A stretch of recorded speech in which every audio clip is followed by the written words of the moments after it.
the league's leading scorer, Tiffany Milbert, who has become their very own Superwoman.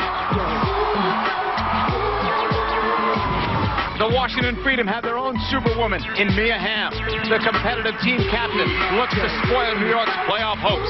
No matter what the stakes, Mia will always play as if a world title is on the line. The Power and Freedom, next on TNT.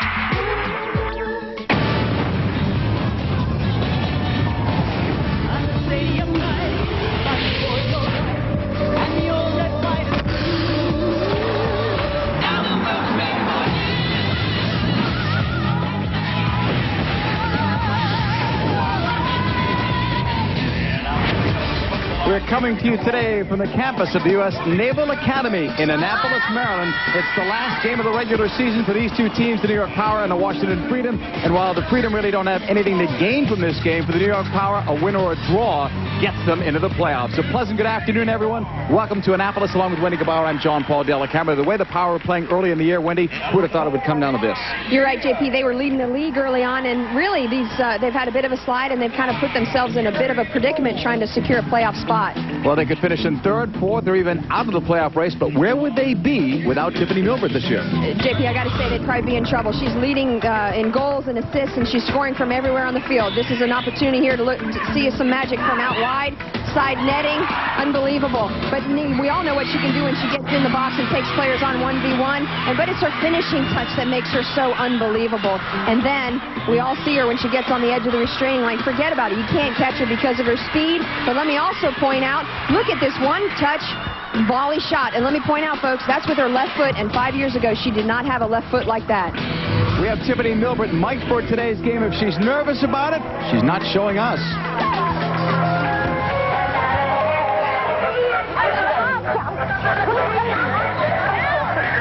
Now this is awful weather. Yeah.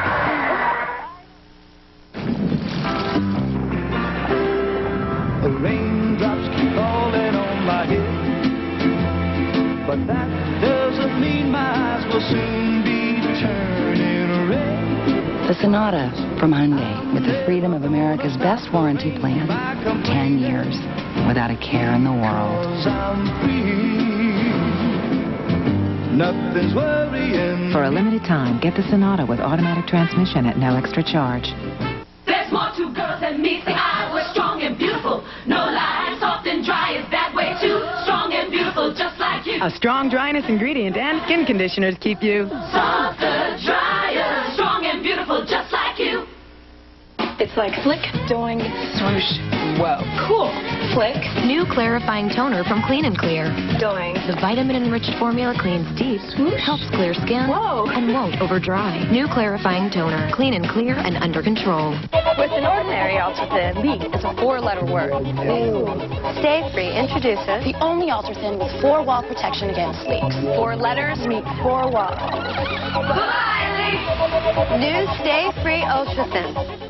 If you thought 20/20 vision was perfect, ask your eye care professional about the AccuView 2 contact lens.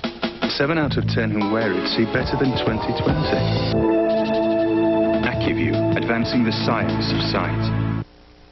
Ford and Texas go hand in hand. That's the personal safety system standard on every new 2001 Ford Taurus. Safety that fits you and your family like a glove.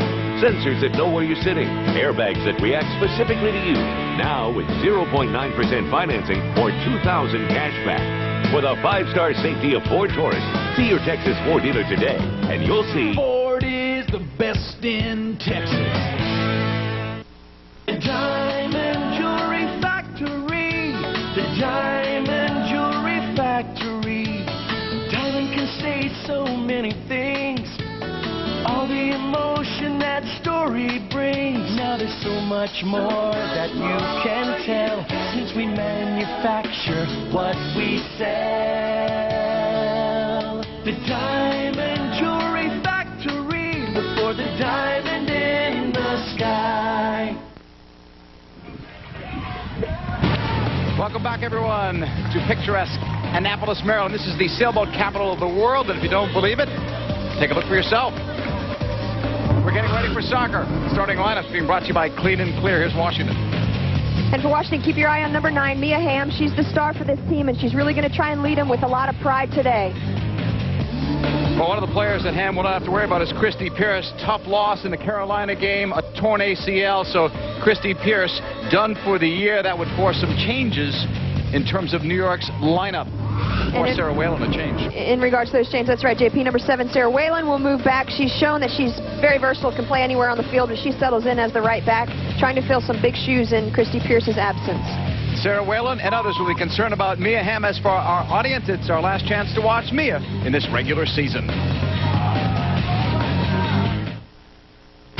Witness the drama as golf's final major returns to TNT. Absolutely perfect. Tiger Woods shoots for his 3rd straight PGA, but golf's greatest will be gunning for the title. See the 83rd PGA Championship Thursday at 1 on TNT.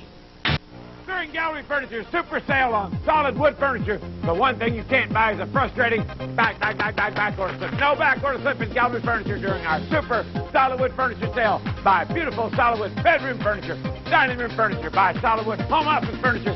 Buy it today. It's in your living room, bedroom, dining room, or home office tonight. Immediate financing, immediate delivery, guaranteed on beautiful solid wood home office furniture.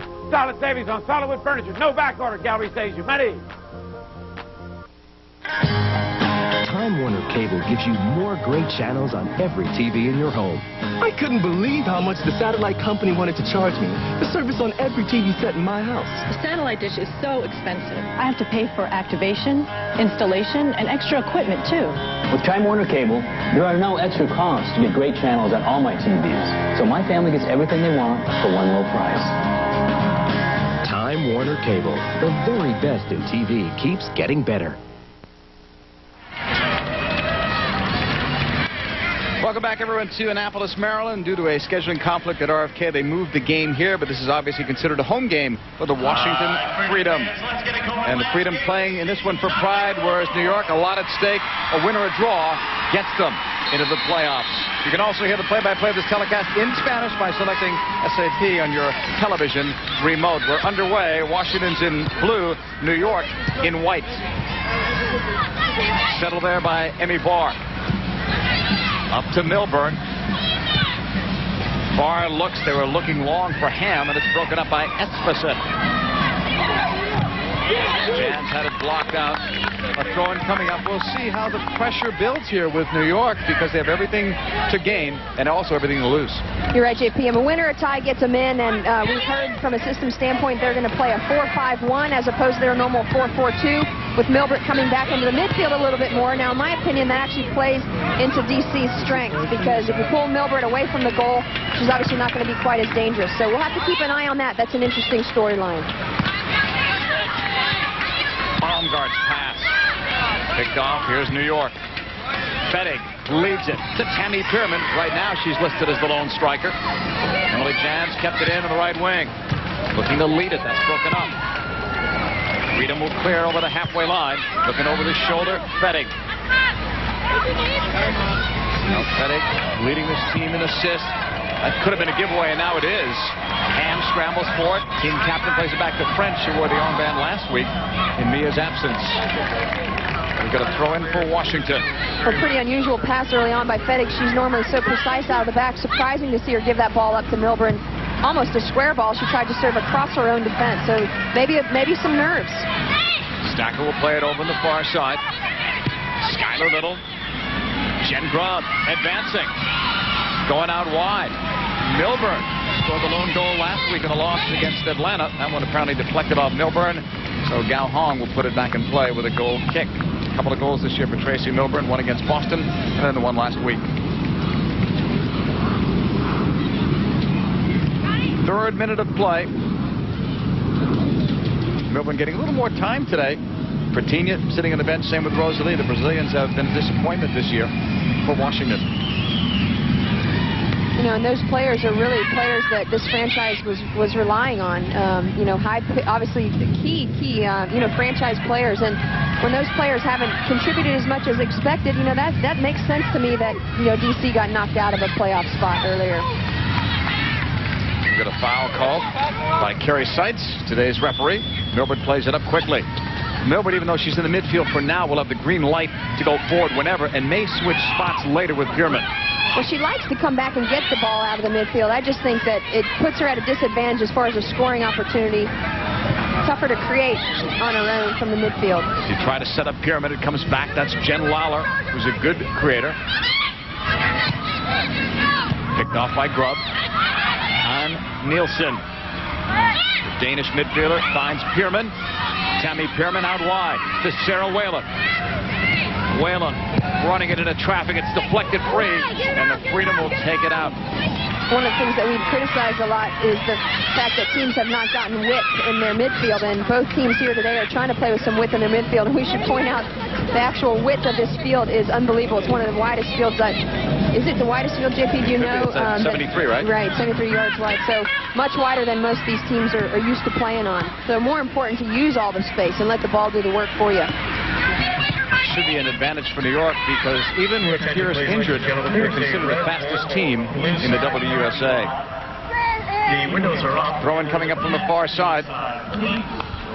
We're in the 4th minute. Scoreless between New York and Washington. New York will push it back. Fair will switch it. It took a while to get there, but Whalen's got it. French puts some pressure on it. That'll be a dead pass. Back in the halfway line. Welchel going long, stretching it out wide. There's Jans. Playing it across. It was behind Milbert. Whalen. And that's cleared away. Come on, we gotta move And New York cleared it out. Well, they say it's a 4-5-1. Normally that means defensive, but they wanted to push more bodies forward. That time we saw several going forward in the attack. Well, 5 in the midfield, and you've got players out wide like Jans is playing that ball, got some nice touches on that wide, but she went ahead and took it right back into all the mix where all the DC defensive players were. She should try and keep it wide, draw them out, and then serve a ball across the box and hope that the rest of her midfield has gotten in a supporting role. Welchel will play it across. That's Ronnie Fair. Forced back by Washington. Esposito out wide. Lawler runs it into the middle. Lawler's pass up, intended for Esposito, broken up by G. Plays it back, and Washington will go all the way back to Siri Molnix, who had last weekend's game off while Erin Fahey played in goal.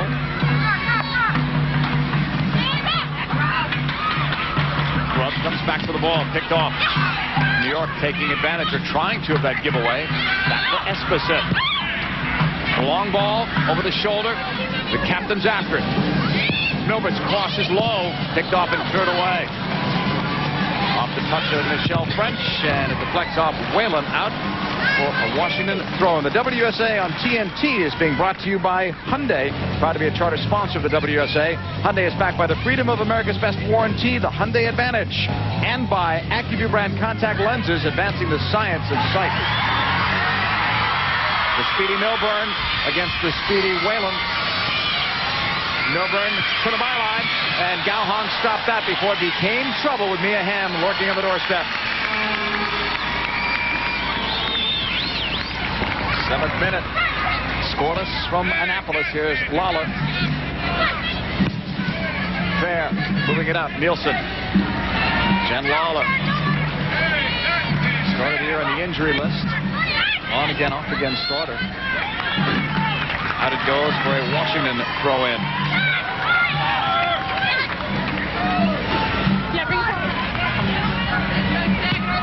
Freedom keeping it on the ground. Touch back by Hamm.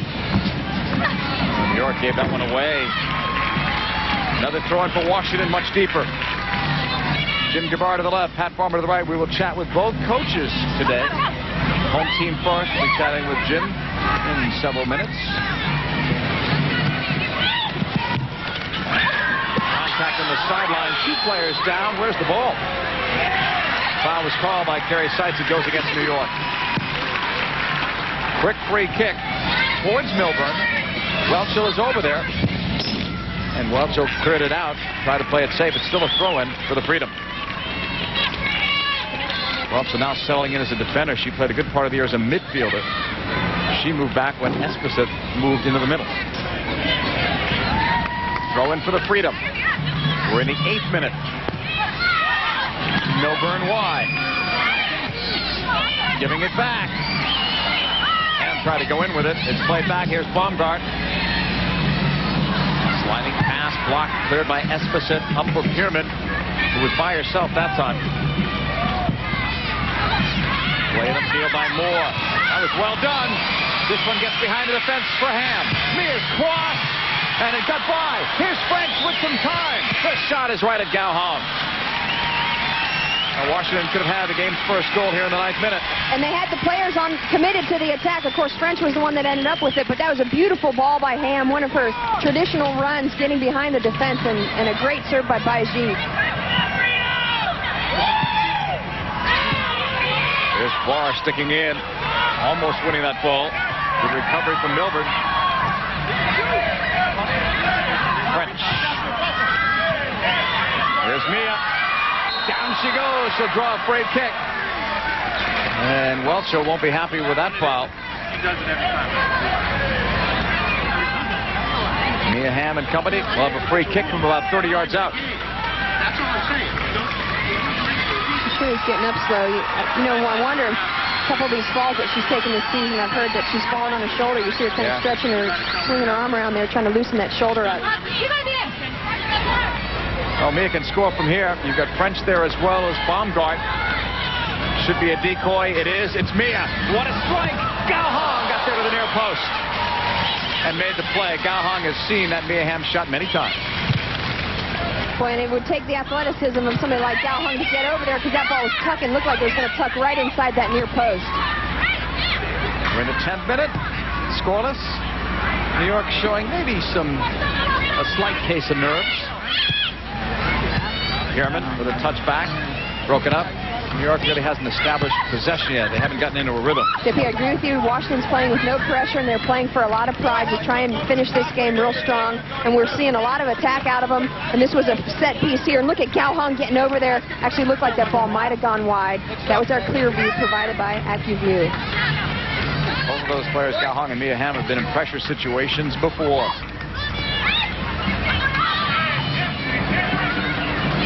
Here is New York working it out in the middle with Fair. Got a shot of Mia Hamm with the shoulder being tended to in the sidelines. Yeah, it's worrisome because we've just, heard recently that Michelle Akers had to have yet another shoulder surgery. Yeah. It's just something that's tough to come back from. It's such a intricate joint that is tough to heal. And in soccer, I mean, you're going at players all the time, all kinds of contact. And when you go down, I mean, the first thing that's going to go down to protect your fall is your arm. So, disappointing to see that she's maybe re-injured that a little bit. Not only are her goals important, but each goal either gave her team a tie or a lead in the game. Here is New York with Whalen. Sarah Whalen will advance it. Right side, Emily Jans. Milburn. Nice long ball. Mullis was coming out, and then I think got confused with Skylar Little. That could have resulted in a goal. Long ball nearly paid off for New York. I agree with you, JP. It looked like a bit of communication problem between Little and Mullenix. Both of them were committed to it. If New York had gotten to that ball, that would have been a wide open net with Mullenix out of it. Bear will play it up. This is Lawler. 12th minute, scoreless from Annapolis. Washington trying to poke it ahead. They do. Milburn couldn't split two. Freddie, nice job. Then the flag went up. On the opposite side was for the push, I think, more than anything. Referee's assistant help it out. Well, a definite size mismatch there, but Nell Fettig knew that she had to get her body onto Milburn. From here, I couldn't tell who actually committed the foul, but they give the kick to New York. Milburn has speed, also a good physical player. Just needs to work on the finishing because she gets a lot of open space out there.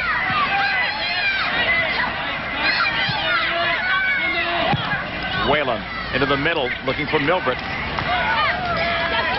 Run off by Washington. Baumgart's touch. She gave that ball away to Lawler. There's two from out west. Clear up the wing. And kept in, apparently, by Whalen. Lawler comes back for it. Milburn That's a difficult pass to try to make, and it's cleared away. Settled by Justy Baumgart. Barr looks for Milburn. Brought down by Welchel. Fettig. And then the clearance. New York scrambling to try and sustain the passing game. Pierman gets that ball in the giveaway.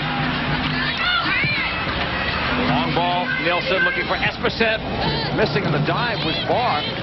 He went out. This is the game's first corner kick. Here we go. Here we go. May have gotten a piece of that. They don't want to give up a corner kick in any situation, but that was actually a great defensive play because Esposito was making that run out wide. The ball had skipped through. She had a clean opportunity with some space to touch it and prepare to serve it in the box. Let's watch for Esposito on these corner kicks. Fettig now taking them. New York has changed some things in the corners. Milbert used to take them, but now they want her in a better position. 14th minute. Fettig is ready. A bender, far post, headed up and over Siri Molnix. Welchel was the target on that one.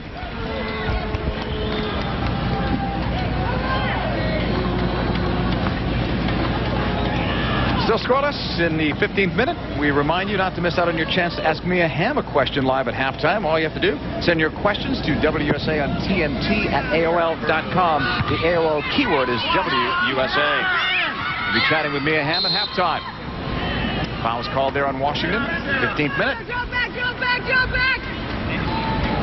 And New York will have a free kick. Getting some good audio out of Molnix there. She's organizing her defense.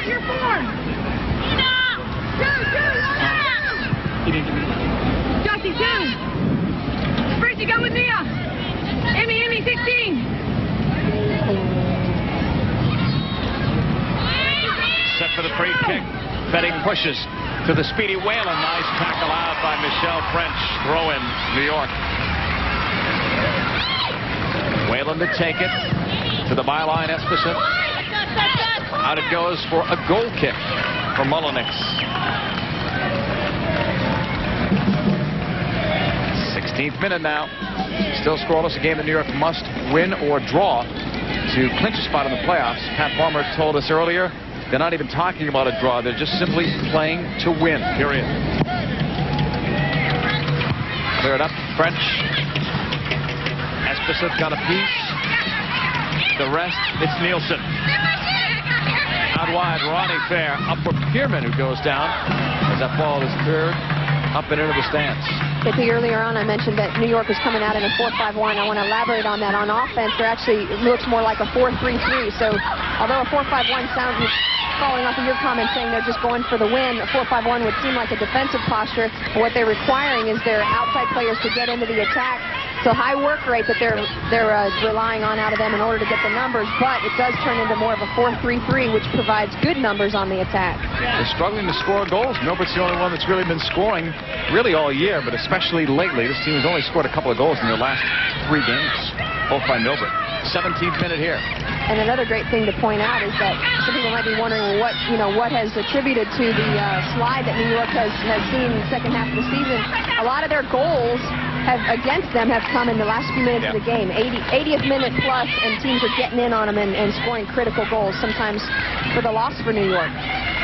17th minute, still scoreless on the scorcher of the day, and that heat index is at 100. So it's going to be tough for a lot of these players out there in this field today, but especially New York because of the importance of this game for them. They can control their own fate with a win or a draw. If they lose this game, I mean, they're not thinking that San Diego is going to lose at home to Carolina. Not since San Diego's been undefeated since Joy Fawcett became the starter. They're on a roll. Hamm on the turn. Mia takes one, but right at Gao Hong, perfectly placed. Emily Jans into the middle. Milbert brings it up in the 18th minute. Lawler holds. Freedom getting numbers back defensively. And that one went out for New York throwing. And they'll get it again. Same deal. Throw in from the far side. 16th minute, the pressure on New York. Off the flick from Esposito. Out again, another throw-in, this time a few yards deeper. That's Kerry Moore starting in place of Amanda Cromwell, one of a couple of changes, a few changes that Jim Guevara made for this final game. It's only Moore's second start. Long throw-in. Esposito known for those. Clear it out, and New York keeps getting these throw-ins. Sent back by Lawler. Nielsen on the wing. It's Fair pushing up. You've got Fair pushing up on one side and Whalen on the other with that great speed. But they've got to be careful of the counterattack, especially playing against Mia Hamm. Push back now to Gao Hong. Fettig will hold. Back to Whalen. So you can see New York is really trying to spread the field out, and they're playing to feet, which is nice, especially when you've got the heat and the conditions here today with the wide field. You've got to let the ball do some of the work for you. Timmy Barr back to the feet of Siri Molnix. We approach 19 minutes gone.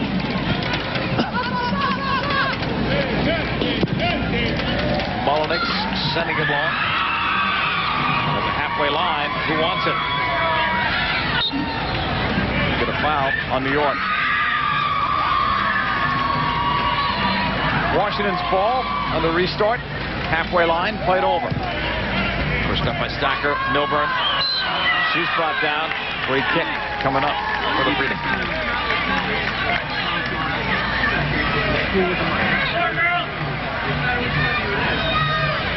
Mia Hamm again. Will take this time no distraction, no other players around her. Everyone knows she'll be striking it. It's a pass, not a shot, right to the middle. Quick shot taken high over Gao Hong. Stacker came up from the back. Time to bring you our athletic trivia question. Today's question, who are the three players that have scored a hat trick in the WUSA's inaugural season? We'll have the answer later on in the show. French with that throw in. Baumgart looks. Milbert comes back for the ball.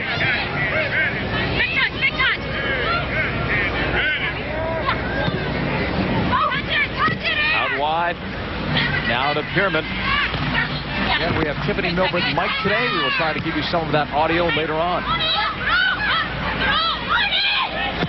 New York will switch.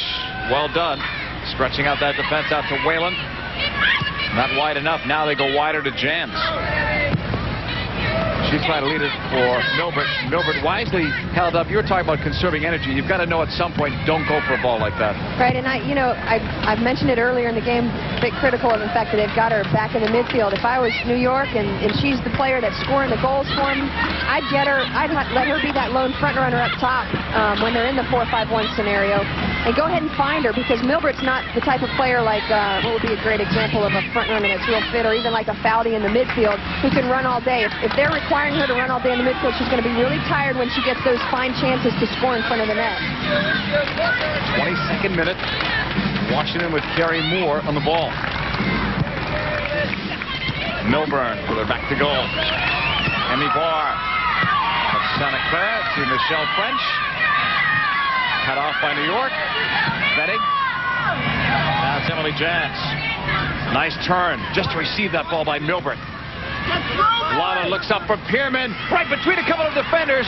That ball a little bit behind Tammy. Giving it back. Quick shot taken, though, went wide by Milburn. But it looked like a promising play had that ball been led to Tammy Pierman.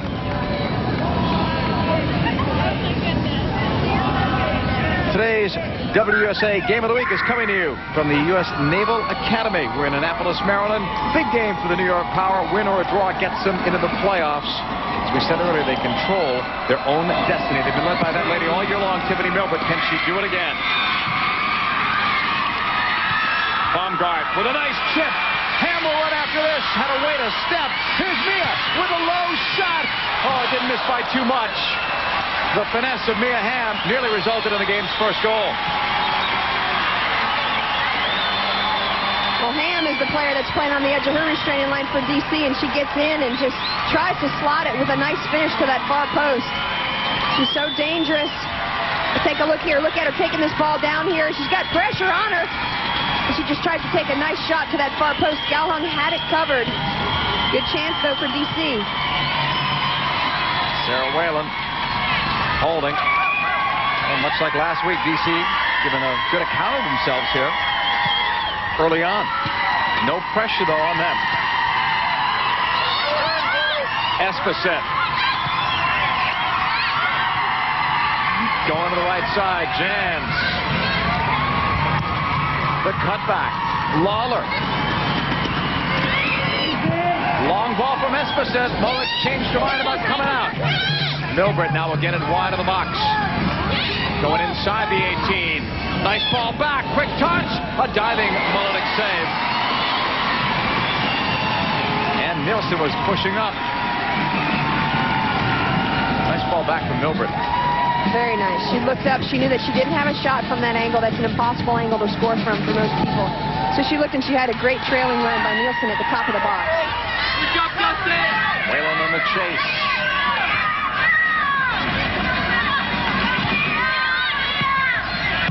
Petty. And that ball is knocked out of play. Look at the throw-in coming up for the New York Power. Whalen will take it. She was playing so well as a right midfielder, but had to be pushed back to the defensive core when Pierce went down with that tough injury. Of course, we've seen her with the U.S. national team at various positions, but I remember a lot of times that she played out of that defensive, on the right side in a defensive stance. So she's comfortable there, and obviously wants to try and fill some shoes in Christy Pierce's absence. That was a big blow to New York for Pierce to tear her ACL. Sarah Whalen can play anywhere. She's a sweeper in college and then a striker as well, and a good goal scorer in college too. Whalen's only missed the one game this year. We're in the 25th minute. Scoreless. New York and Washington.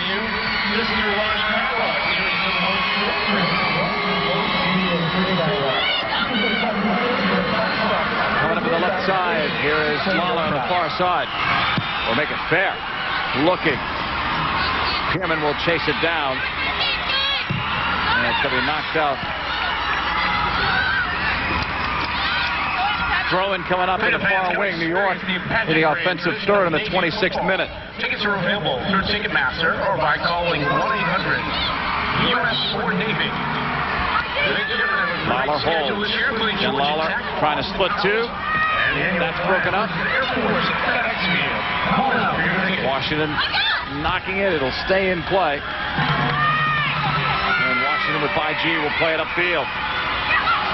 Nielsen helped to win that ball. No foul was called. New York looking to turn. Milbert leads Pierman, but it's going to be too far. The goal kick coming up for Mullenix. We talked before about Sarah Whalen's versatility. Who knows better than one of her teammates? We chatted with Nell Fettig yesterday. Because Sarah's such a versatile player, and just listening to her, it sounds like her whole life she's been shifted between defense and forward. In college, I think she was a defender to begin with, and then when we played against UConn our senior year in the Final Four, she was up top. So I think she's had a look, everywhere, and she's such a wonderful player in whatever position you put her in. Good testimony to Sarah Whalen from teammate Nell Fettig. We've got a free kick coming up for the Washington Freedom.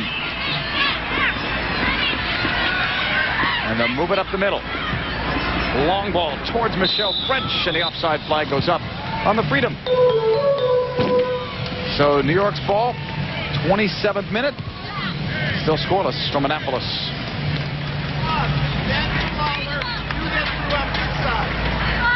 French with 3 assists in the last couple of games. New York looking for some leadership here out of the midfield. So far, hasn't happened. Back to Mullenix. Well, and one of those players that they've been relying on this latter part of the season in that role is Esposito. She got moved up from the defense because she was actually in trouble from a fouling standpoint. She's a very physical player. She admits that when you ask her about her style of play. So now she's playmaking out of the midfield and isn't getting into quite as much trouble from a yellow card standpoint. All the way back it goes to Suri Mullenix, who will hold. Sky a little on the right. Here is Washington moving it up. have Washington's head coach Jim Gabarra with us on headset. Coach, we probably know what Pat Farmer's telling his team before the game because after win or draw, but what are you telling your players with nothing at stake, but you still want them to go out on a high note? Well, we were telling them that you were saying that exact thing, that we had nothing to play for and we were relaxed, and it should be the opposite, that, you know, it's a chance for us to go out and perform in front of a crowd and, you know, kind of play the spoiler role, but you don't want to put too much emphasis on the spoiler role because I don't think that's a very good motivator. You want to go out on a positive note and kind of get rewarded for the way we've been playing. Stay with us, Jim. We've got a New York throw-in. Sarah Whalen will settle it, pushing it forward, looking for Esposito. Settled by Jans. That's going to be knocked out of play. Jim, you've been proud of your team's effort this year. What are some of the positives that you can take out of this inaugural season for the Washington Freedom? Well, I think, you know, we've got an awful lot out of Jen Grubb and Lindsay Stacker. They've been very reliable for us, and you know, I really like the way we possess the ball and the chances that we've created in games. I'm most unhappy with the fact that we can't convert a lot of those chances, and then we tended to give up soft goals through inexperience in the back. Thanks, Coach, for joining us. This ball is cleared away. We've got a Freedom player down. We may see a lot of that today with this intense heat. Various sides coming over to make sure that Jen Grubb's okay. Grubb has played every minute of every game this year. Same with Lindsay Stacker. 30th minute. New York and Washington scoreless. Solid year for Jennifer Grubb. Drafted very late. Wasn't sure she was going to be playing in the WUSA. Otherwise, she would have been picked sooner. I thought those were some great points that Coach Gabarra made. You know, from a positive standpoint, he's been pleased with the possession on his team, but you know, he pointed out an interesting fact: lack of experience in the back line. I mean, you got Stacker, who's a great player. She's got some youth around her. He's tried some various players back there, and you know, even with Carrie Moore getting a start today over Cromwell, still trying to look at some different changes. But you got to figure one of his players he's going to be looking for in the draft will be a really solid defender to team up with Stacker. This one going deep and knocked out of play. Last touch by Carrie Moore. So New York has a throw-in.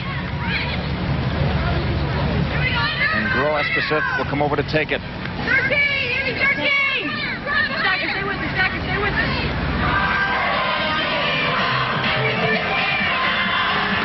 So back up for a little momentum with this throw. And Pierman got to that, it looked like, and just headed it out. Goal kick for the Freedom. 31st minute. Washington put it back in play.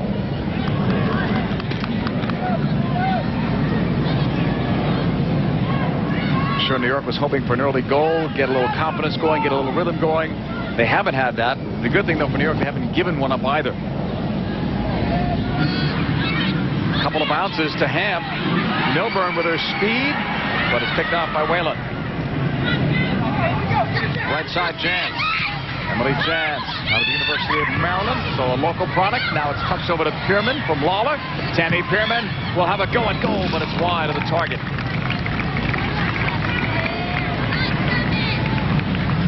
New York has been a tale of two different teams, Wendy. The goals in terms of the first half, goals in the second half. They've really struggled on the defensive side, especially. From the standpoint of giving up late goals, yeah, look there, 75-plus minutes, they've given up 11 goals up there 18, and that's been in the latter part of the season, and some of those goals have led to losses. So, you know, they're lacking a focus in the late part of the game. Still, having said that, they're the third best defensive team in the league, but at one time they were right up there closer to Atlanta. Well, you remember early on in the season, nobody could score on Galhon.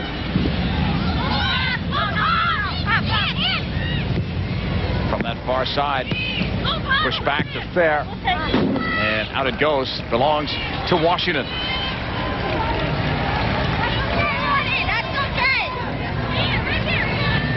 33rd minute, without a goal from Annapolis. A weak clearance off Welchel. Knotted down, not in a good spot. Milburn, nice flick, right sideline. And it's over. Nice ball through the legs and the nutmeg, but New York will get it back, and Welchel will clear. But another giveaway. Here's Kyle Little avoided a tough challenge. The advantage call, the proper one there. Inside and over the bar. Well, Milburn is a great target for DC in the box. We saw her score a beautiful goal against Atlanta last weekend. She's got great height, and she goes after it. We'll take a look here from the end zone camera. Great ball across. Look at that ball right on the head of Milburn, and she tries to get it down. The problem is she's just a little bit far out. But nice opportunity again by DC. Throwing from the far sideline off a New York deflection. French and Ham together. Ham on the turn. Nice ball. Baumgart waited. Pulled it back on the left foot. Sweet move. Too far for Ham. Cleared away by the New York Power. But if you're Washington, you've got to like this because, in effect, Milburn is not in the game. Well, like I said at the beginning of the show, dropping her back into the midfield, it plays into, it does not play into New York's strengths. I think their strength is having her up top. Now, it looks like right now she's gone ahead and pushed up. Maybe they've changed them around a bit. We'll have to keep our eye on it. But you're right, JP, early on. Having her in the midfield is not dangerous. She's not that type of playmaker. She needs to be up top, as high as she can be, and playing on the edge of the restraining line. Baumgart. Ham on the nice turn. Welchel stayed with her. Mia comes back, fights for the ball, won it, and then lost it in the end, but drew the foul. Another free kick for the Washington Freedom.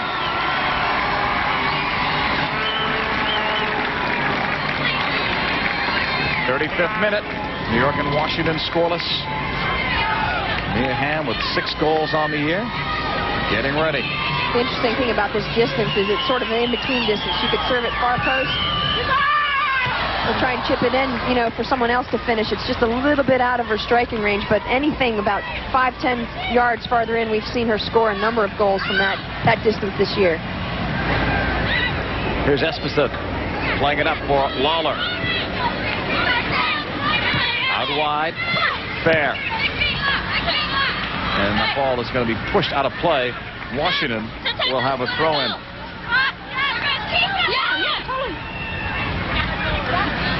Freedom will take it from the far side. Nearly 35 minutes gone in the scoreless first half. New York will get it. Welchel's clearance. Another giveaway from New York's standpoint. Milburn showing nicely for the ball, and then a quick turn. Nice lead pass on the right side. French and Baiji have switched sides now. It's French on the right wing. Looking to cross with the left foot. Whalen looked like she lost her balance as she wanted to get her head to that ball. It goes out of play. This Thursday, witness the drama as the season's final major returns to TNT. See Tiger Woods in the 2001 PGA Championship starting this Thursday, 1 p.m. Eastern, 10 a.m. Pacific, only on TNT. It's interesting to point out, actually hats off, first of all, should compliment Baumgart and Baiji for making those runs in the box. They busted for about 30 or 40 yards to get in the box. Unfortunately, Michelle French is more of a left-sided player. She decided to pull that ball back to set up her left foot, and I think that gave New York just the amount of time they needed to get the extra defenders back into the box to make that defensive play. Mullenix from Moore. The other thing I wanted to point out is that Baiji and French have switched sides, and part of that might be a fitness standpoint. We heard early on that Baiji is struggling a bit. Apparently a hydration issue. She drinks just hot tea, if you can imagine that. Does that not make you hotter than we already are? I can't imagine that. But in this type of heat and humidity, you gotta hydrate, and so I think they probably switched French over to the right side to cover New York's attack out of the left side. That's the side with French and Nielsen. I mean with Fair and Nielsen that they're coming down.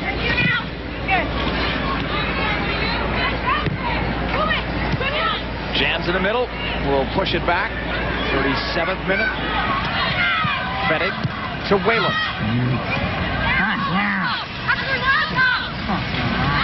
Here's Fettig setting it long. Headed up once by Washington, a second time by Grubb.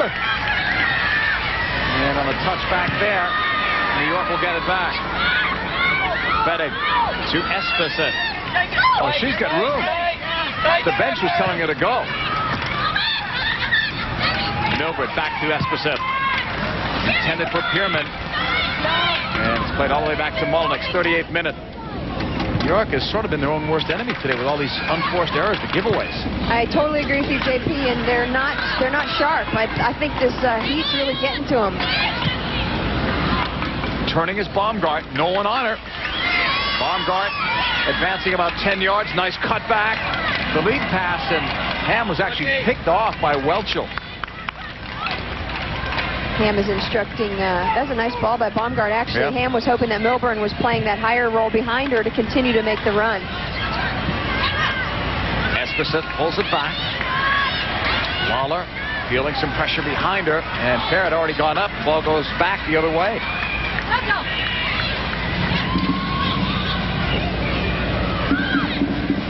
Welchel across the way. Fennig. Moving pass intended for Pierman. Danny, nice serve. Headed out by Barr. Good look there now. Good way to mix it up. New York with a throw-in from Pierman.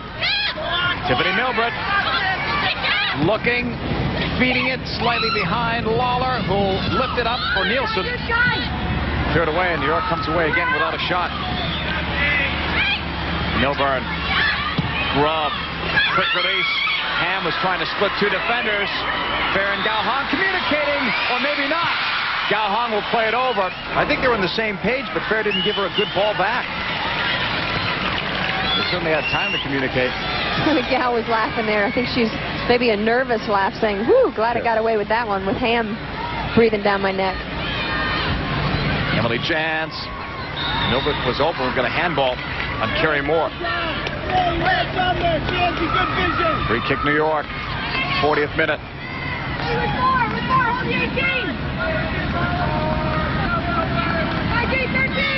Fennig takes the walkover.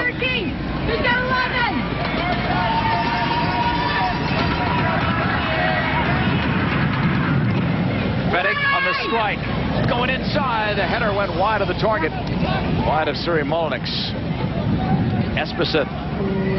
One of the targets on any set piece.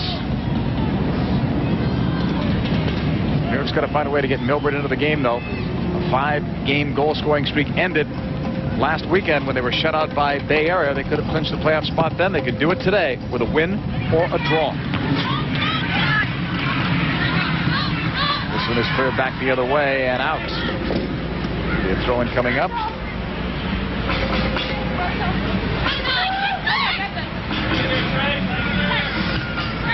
New York with it. Holding. Lawler's pass. Flex out. Another throw-in coming up. The WUSA and TNT is brought to you by Aeromax, the official laundry detergent of the WUSA and active women everywhere. And by Aflac, without it, no insurance is complete. Whalen got a piece, but not all. Baumgart. Ham. Tackle away. Welchel sticking in and winning it.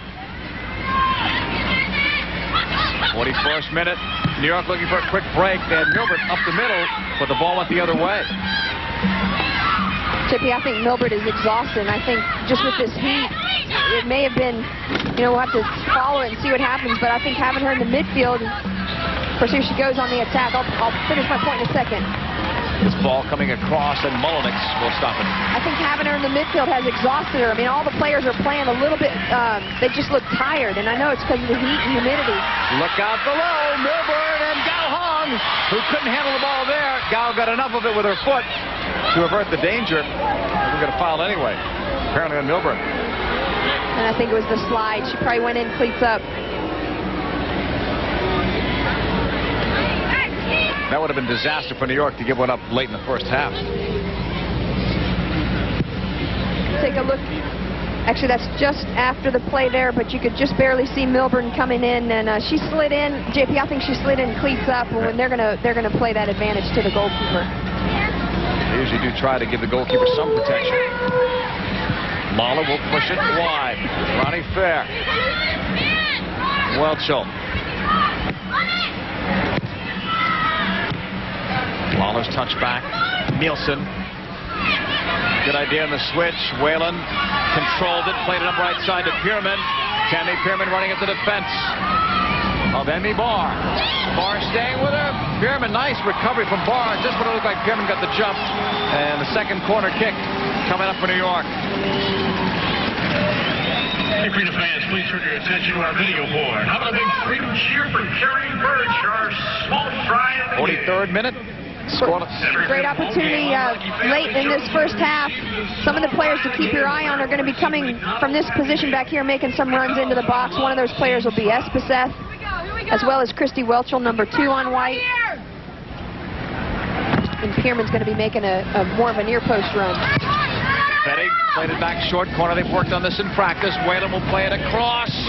Touched over Espersen with a shot. Espersen with a goal. It may have taken a deflection. New York has scored. They take the lead. That's what I was trying to draw, JP. The fact that Espersen, was just trying to hang out at the top of the box. Just good one. Good one. Yeah. Sometimes patience pays off, and that's what the deal was there with Espersen. Ball goes into the box. I'm sorry, short corner, but watch the ball when it goes into the box. Here's Espersen. She's playing in this spot out here. Keep an eye on it. She backs up, positions herself, one-touch ball. There, freeze it right there as she goes, and she's going to shoot for this far post, and that's the only way you can beat Melnix on this great shot, far post. Another look at it here. It's Gro Espersen who holds her positioning, and Jan sets her up there. This is going to be a great angle. And actually, it looked like Milbert was in a key position to shield Siri Melnix there. How about Gro Espersen's first goal in the WUSA? Had 1 assist earlier. That's one of the short corners that they worked on in practice, but it was designed to find Espersen actually at the back post, some of them. It worked out a little different. This ball cleared away, but New York gets a big strike before the half ends. Here's Whalen, right side. Pushing it up. Milbert. Giving it up to Whalen on the right. Whalen with a little time. Then a cross ball exchanged her mind and almost paid a price and still might. Nielsen will catch up to it. Play back, that's Ronnie Fair holding. Striking it off the right foot, and that one just got away. 45th minute.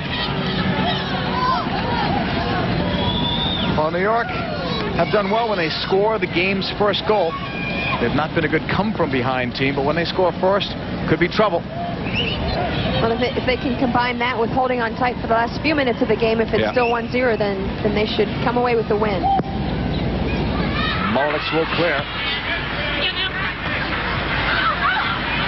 She did after it. They'll play it wide of IG.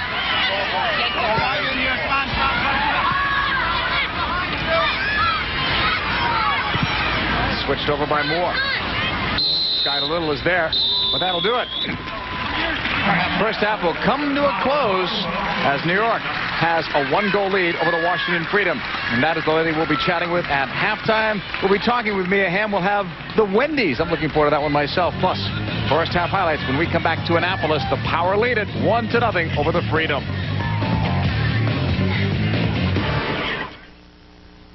For any woman who's ever suffered from a yeast infection, relief can't come soon enough. We hear you. Introducing a new Monistat 3 combination pack with a separate cream that starts to relieve the burning itch immediately. Other treatments may keep you waiting for up to 24 hours. The new Monistat 3 combination pack. It does more than cure the infection. It silences the symptoms. Monistat, fast relief from the #1 doctor-recommended brand. Doctor's where I met Tracy. I met Felix. We all play together. We have fun together. He's the coolest. My nickname is Bigfoot. Goalie Queen. They call me Bulldog because I'm really aggressive. Soccer makes me feel pumped up. It gets you stronger. It makes me feel great. Soccer's when I run faster than anyone. I could play forever. Air. It's in the air.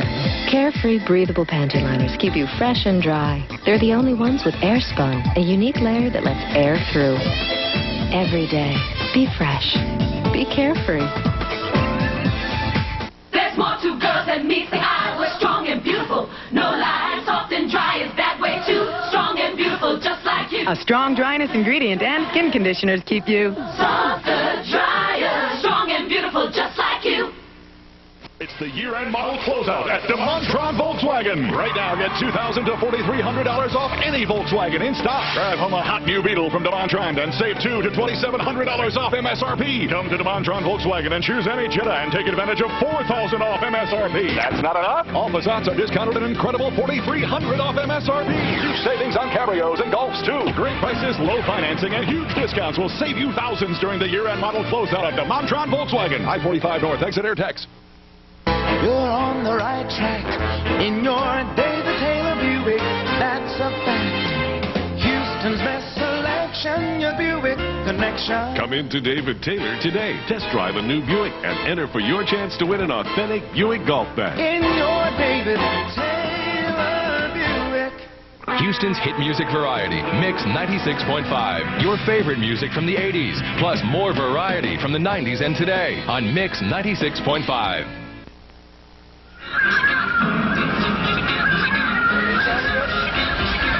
Welcome back. We're at halftime, 1-0 the score. New York Power leading the Washington Freedom. Our special guest is Mia Hamm. First question to ask you, Mia, concerns your shoulder. You had another tough landing on it. How's it doing? It hurts. I think it'll be okay. I think I just tore some scar tissue because I heard a pop. So. Wow. Is that the same shoulder that you hurt earlier? Yeah, and that's how I heard it. So.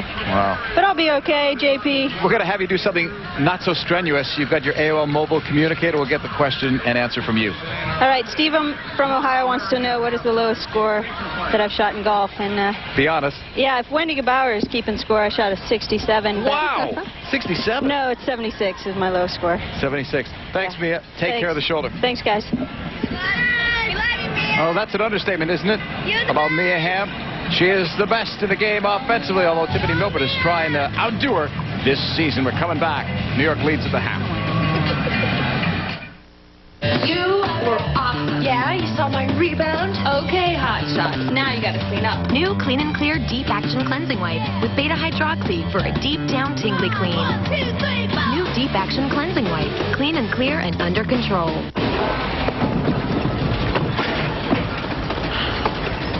Relax, you got supplemental insurance. What are you talking about? If we get injured and miss work, we're covered for things like lost pay and other expenses with this. With what? Plus, they pay you cash. Great, huh? Who does? Aflac. Without it, no insurance is complete. The raindrops keep falling on my head, but that doesn't mean my eyes will soon be turning red. The Sonata from Hyundai with the freedom of America's best warranty plan. 10 years without a care in the world. Nothing's worrying. For a limited time, get the Sonata with automatic transmission at no extra charge.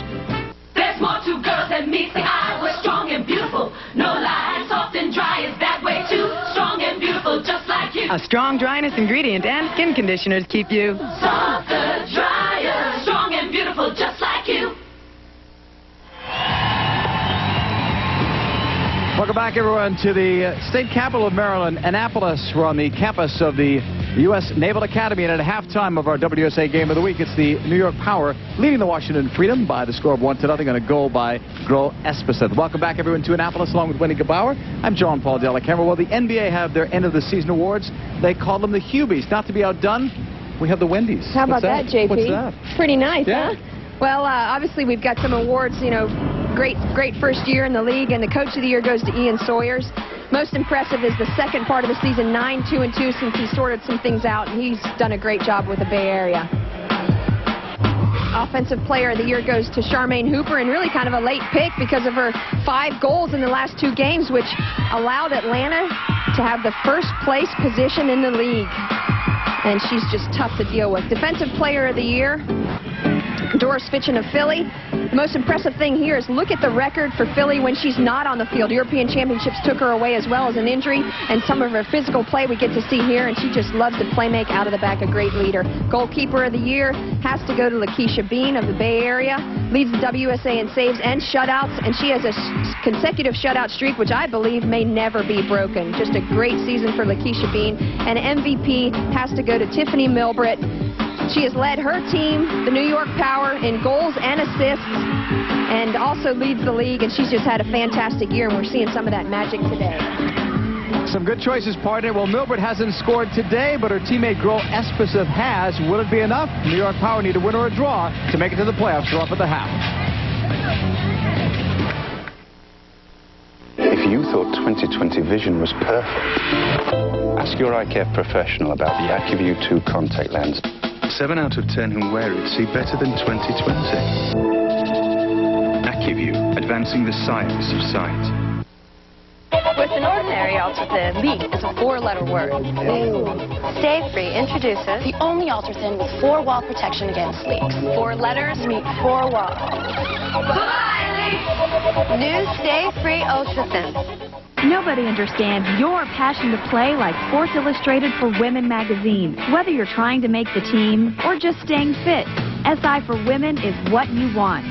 Heroes, inspiration, nutrition, training, and great gear. Now there's a special offer for WUSA fans. Call now to get a free preview issue and be your best on and off the field. Sports Illustrated for Women. Call 1-800-ALL-STAR. I'm your Venus, I'm your fire, your desire. Introducing Venus from Gillette, the first razor designed to make you feel like a goddess. Protective cushions surround 3 blades for the closest shave ever in just 1 stroke. So close, your skin stays smoother longer. And that's something all goddesses are entitled to. Now, individually sealed blades are easy to store, easy to change. Venus, reveal the goddess in you. It is possible to be ticked off at your teenager 24 hours a day. The reason for this is that we fill their lives with so many negatives. Don't do this, don't go there. And we really do not provide viable alternatives. The Second Family has built a facility just for teenagers. And from 57 different high schools, they come here and they experience life. And many of them discover real life. This summer, get ready for the return of the most electrifying man in sports entertainment. If you smell what The Rock is cooking. Finally, The Rock has come back to pay-per-view. WWF SummerSlam, live August 19th on In-Demand pay-per-view. Catch all the wrestling action on In-Demand. Welcome back, everyone, to our WUSA Game of the Week. Great campus. We're on campus, on the campus of the U.S. Naval Academy for this game between the New York Power and the Washington Freedom. Earlier, we told you we had Tiffany Milbert. Mike, let's listen.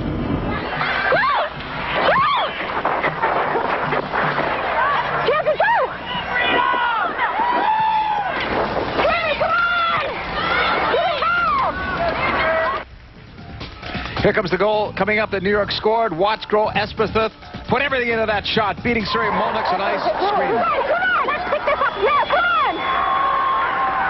Tiffany Milbert didn't score there, but she was one of the cheerleaders. Hope you enjoyed Turf Talk, and hope we get some more from Tiffany Milbert later on. New York leads 1-0.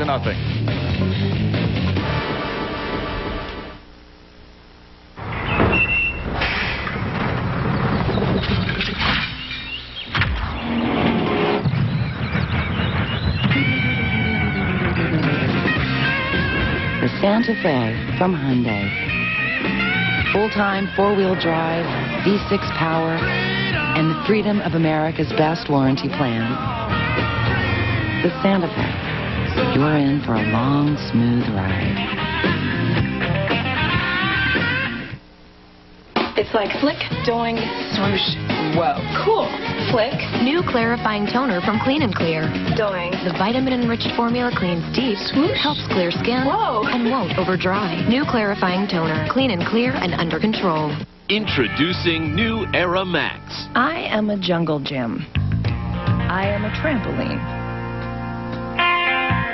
I am a brick wall. I am not a washing machine. Now you don't have to be. New Era Max. Cuts through your active family stains to brighten whites and colors. I am a the finish line. New Era Max. This is your era.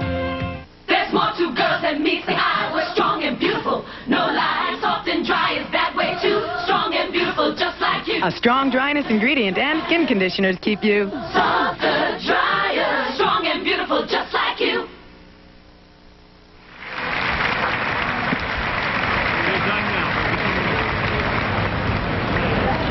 Welcome back, everyone. At halftime, the New York Power lead against the Washington Freedom by the score of 1-0. A winner or a draw for the Power gets them into the playoffs. And while we were gone, 3 lucky fans were given the chance to win $1,000 in the Hyundai halftime kick. How about our participants? Andrew Mome from Salisbury, Maryland. We haven't seen many left-footers this year. Here's one. That's why. Pat McCullough's turn. She's from Kentucky. She won't have any luck either. That's why to the target. And then Perry Wright from Vienna, Virginia. We apologize if any of those names were mispronounced. Nice effort. Thanks for participating, everyone, in the Hyundai halftime kick.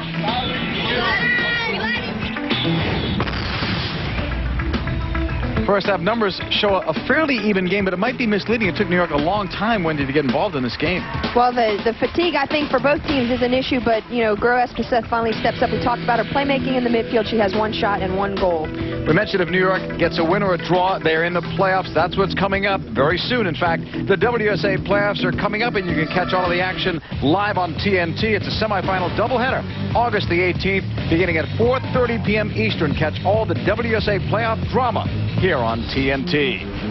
We're coming back with the second half. Can New York add to the lead or even just hold on and make it to the playoffs? They lead 1-0 against Washington. Hey, back on your feet after all that work you missed. Yeah, good thing my supplemental insurance kicked in. Supple what? Aflac. Well, even the best health insurance doesn't give you cash to cover things like lost pay or other expenses. This does. What does? Aflac. Oh, sorry, buddy. What? Anyway, ask about it at work. Aflac. Without it, no insurance is complete. Ask about what? Aflac! If you're looking for big savings on a whole house full of furniture and electronics, look no further than big savings at Gallery Furniture, 6006 I-45 North in Kettle Parker. How about big savings on beautiful Mayo family room furniture? How about big savings on solid wood coffee and end tables and entertainment centers? How about big savings on solid wood bedroom and dining room furniture? And big savings on big screen TVs. One-stop shopping source for your entire house full of furniture and electronics at Gallery Furniture. Open till 10. Gallery saves you money. Dear SMU, I want to thank your staff for helping me succeed in the information technology field. I'm grateful that Southern Methodist University has a center right here in Houston that provides technical computer training. With the help of SMU's Advanced Computer Education Center, I'm finally achieving the 6-figure income I always dreamed of. So I wanted to send you a picture of my new hard-shell laptop computer carrier. Thanks again, Mary Castillo.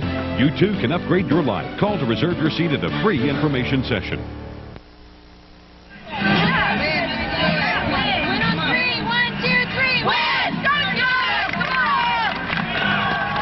Washington Freedom trailing 1-0 against the New York Power on this hot summer day. And how about a little love this summer? We're getting some love, aren't we? We are touched. Thank you very much. We enjoyed this season. It's not over. We still have the playoffs, but it's been a fun year in this inaugural season of the WUSA. So New York now. First time that they have led against Washington this year at the half. You know, we told you New York had to win or draw, and that's not too easy because Washington's beat them already twice this year. Yeah, Washington has figured out what it took, and we'll have to see in the second half if they can figure that out as well.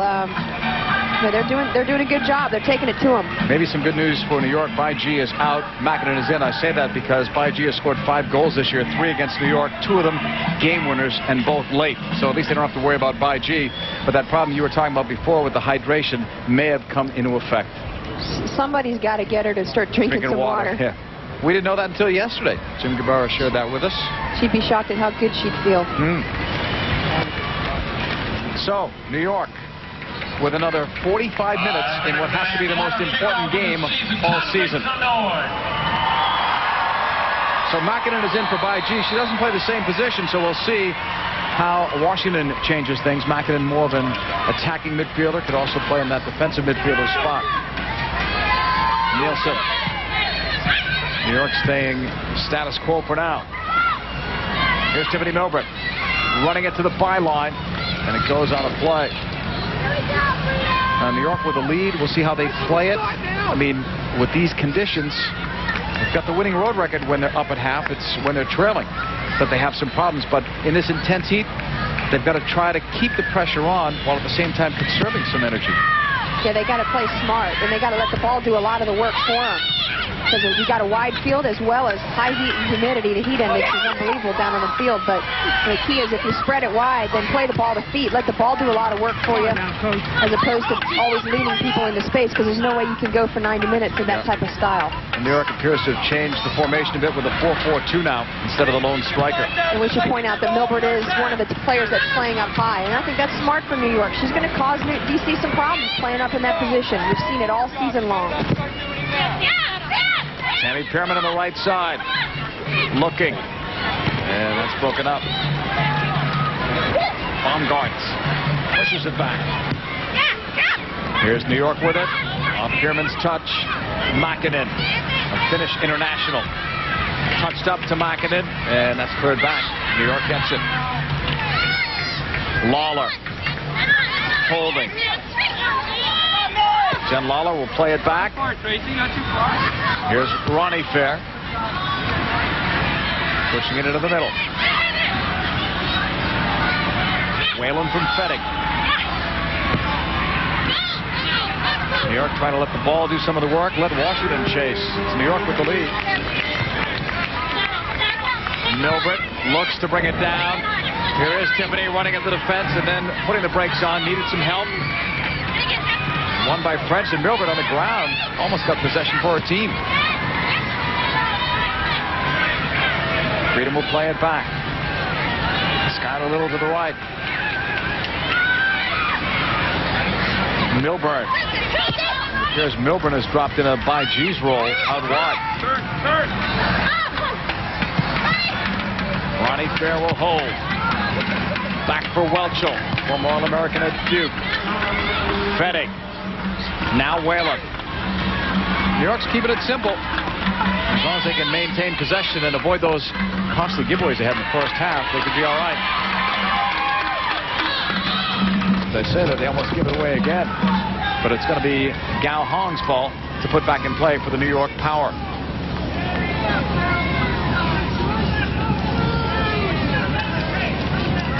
Fettig solid at the back. You could say the same with all the players back there. Yes, they miss Christy Pierce, but overall a very experienced defensive core for New York. Throw-in coming up for Washington. JP, apparently at halftime, both Siri Molnix and Jim Gabarra were all over the referees for apparently not calling. We mentioned it on the replay, and we're going to take another look at it, but Milbert was in the view and filling the channel, maybe obstructing Molnix, is what Gabarra and Molnix are saying on the goal that they scored. And we called it on the replay, if you remember. We'll take another look at it and show the viewers. Apparently that's a bit of controversy that occurred at halftime. He's going to throw in, but hold on. The wrong team taking it. Milburn from the right side. She's not going to take it now. In fact, they've got a foul instead. So Mia Hamm's free kick for the Freedom. Strikes it well. It's coming back towards the near post. Everyone thought far post. And that ball came back near side. Goal kick for Gao Hong. Well, this will give us an opportunity to take a look at the controversy at halftime. Ball. This is the goal that New York scored. Okay, ball's in. Great ball by Whalen. Second opportunity, New York's getting off of the corner. And a nice feed by Jans. Now Espeseth is preparing her shot. She takes it. Okay, freeze it right there. Okay, now let me point out some stuff. Keep it frozen. This is what the controversy is. There's Milbert right there. They're saying that she shielded Molnix and obstructed Molnix's view on that shot, which she was right in the perfect position. But that's what Molnix and Gabarra were claiming at halftime, JP, was that she was shielded from that shot, or obstructed on that shot. Espeseth with a lone goal so far, 51st minute. Intended for Makinen, and that's going to be broken up. I was wondering if they were thinking offside. We couldn't tell on that replay, but that would have been, I would have thought, passive offside, but obviously they're disagreeing with that. Here is Skylar Little. Mia Hamm bringing it back. That's broken up. Mia went down there again, but that time not on the shoulder. Here's Milbert bringing it down. Letting the shot go, and a nice save by Mulnix, keeping Washington's hopes alive on an upset. Again, we talked about it all first half. Milbert needs to be up top. And New York, because Coach Pat Farmer has made that change, she's going to play up top as one of the two front runners. She's just so dangerous. Yes. And I also think that 1-0 is not a comfortable lead for New York to feel like they've got this game in hand. She's upset with herself. I mean, this lady has scored 13 goals in her last 13 games after 2 goals in her first 6. I mean, you got to love her passion for finding the back of the net. Galhon stays back in goal. French with a touch back to Mackinnon. Nice pull back for Mackinnon to stay in control. Fired up by Grubb, who's got a powerful shot, but it was not on target.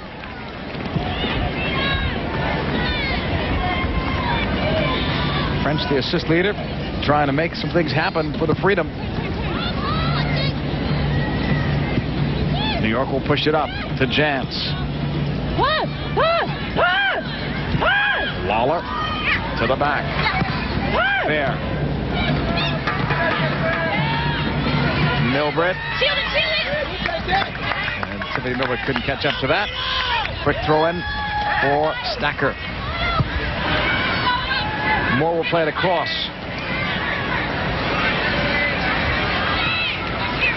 Cut back. Here's Carrie Moore.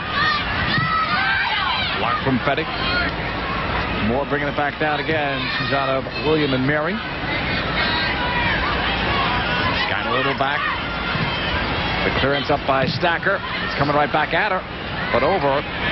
And not any kind of a threat. Moments will keep it alive. Mulnix and Galhon, respective goalkeepers in the Olympic team. Now again, we'll take a look at the controversy here on this corner kick, which resulted in New York's goal. Okay, freeze it right there. Freeze it there. Okay, wow. This is a great angle. Look at Milbert in an offsides position as Gross getting ready to take her shot. Go ahead, roll it. You know what? She is definitely in an offsides position. Yeah, There's no question about it from that angle. Yeah, but I think Carrie Seitz would have said passive offside, and that's what Jim Jabbar was saying, that she probably was in the way of the goalkeeper on that. So it's referee's judgment, I mean, no matter what. Ricky, I'm going to see if your memory's better than mine. What? I don't know. But I won't tell you to call out the game, but remember Milbert scored a goal off of her hip early in the season in that same position. So I think it was against Boston. Yeah, might have been. Here is Tiffany the other way. Nice cut back. Milbert fires the shot, but it's high and wide. But you saw it all there in Tiffany Milbert, except no goal resulted after that great move. 54th minute. Milbert's really on fire up top. The second half, she's playing that attacking, one of the 2 attacking positions, and she's creating a lot of troubles for this Washington defense. And here's one of those troubling shots, and that's our clear view presented by AccuView. Mulnix will clear it away. Look at when Tiffany Milbert scores goals, what they do. When she doesn't score, they've won just 1 game this year. She scored more goals than every one of her teammates combined. No one else can make that claim in the WUSA. And while it's great for Milbert, I'm sure Pat Farmer would have liked more balanced scoring, someone else to step up. Right, but if they get the result that they're looking for and they get into the playoffs and things continue to go well for them, hey, you know, it's worked out for them. You're right. It's all about wins. Here is Washington with some room. Slotted through, but it deflects. Welcho, look out. That one was almost handled badly inside the 18. Lawler on that far side. Now it's New York going out wide. Nielsen leaves it off. Intended for Milbert, but that got away. You know, it looked like that was developing into a nice play. Jans just needed to play Milbert's feet on that one. Lead pass up the middle towards Mia Hamm. Nice step around Welcho. Mia's touch pass right side. Milburn couldn't get to it. Fair made a better challenge. We're going to get a corner kick, and it should be the first one for Washington.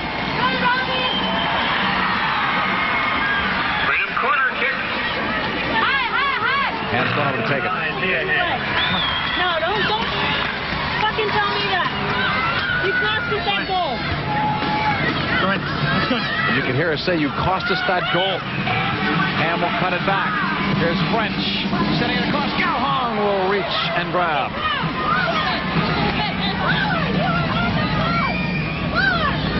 56th minute. New York over Washington. Winner or draw gets the New York Power into the playoffs. They lose, and San Diego has more than a fighting chance. They play Carolina tomorrow. Nielsen. No ball. Milbert making the run. Outside left. Lawler leads it for Milbert, but she couldn't quite get to it.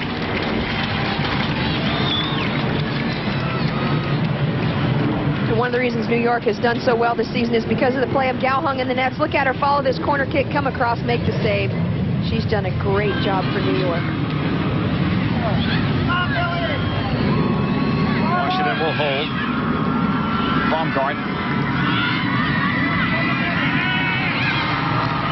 Touched over to the right side. Freedom keeping possession and giving it away.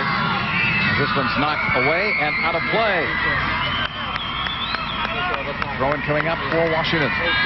The WUSA and TNT is brought to you by Clean and Clear. For clean, noticeably clear, beautiful skin, clean and clear and under control.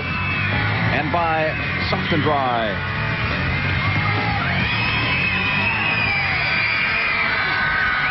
Here's Skylar Little. Knotted down. Lawler couldn't get to it. Milbert can, and she's tripped by Skylar Little. Free kick coming up. I think she maybe get carded for that. Kerry Seitz calling her over. Yes, indeed. She took away an advantage there from Milbert.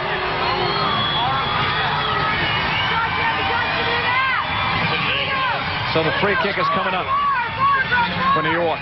For 23, Skylar Little. 15! 15! Drop your step! Fettig is ready. Kehrman in the air. And that one will deflect out for a Suri Mullenix goal kick. We're going to see a substitution. Substitution for the Washington Freedom. Terry Sarver is going to come in, making her first appearance. I have the feeling that Jim Guevara may do that today. He's got a few players on his bench that haven't played at all this year, and why not? Throw them in, give them a taste. Well, and in a big game, too. I mean, this is a, obviously New York has a lot at stake here in this match, and to get Sarver in and give her some experience is a good idea. You got to figure, too, in the offseason they're going to be trying to figure out what players they're going to hang on to and which ones they're going to trade or let go of. So, important to take a look at everybody. And 23 getting ready to come on is Emily Stauffer out of Harvard, who will replace Jen Lawler. So Pat Farmer going to his bench there in the 59th minute. Thanks, Anthony. New York leading by a goal, and you've got the fresh legs of Emily Stauffer out there to help out. Your attention, please, will the owner of a red. Kehrman to Milbert. Left side, Nielsen. Nice lead. Here's Milbert inside the 18. She cracked the near side, and Mullenix expected it, knocked it out for a corner. Third one for New York. Here we go. Here we go. Closing everything. Stay with your person. Top of the box, there, 23. Here's 23. Top of the box. Seymour. Second. Goalkeeper sees all. She's handing out all the assignments. She sees what numbers are unmarked. That was Stauffer she was talking about. Fettig strikes it hard into the middle. Intended for Stauffer. Played up. Esposito in the air with Grubb, two physical players. Washington clears. Fair will run it down in the 60th minute. Whalen.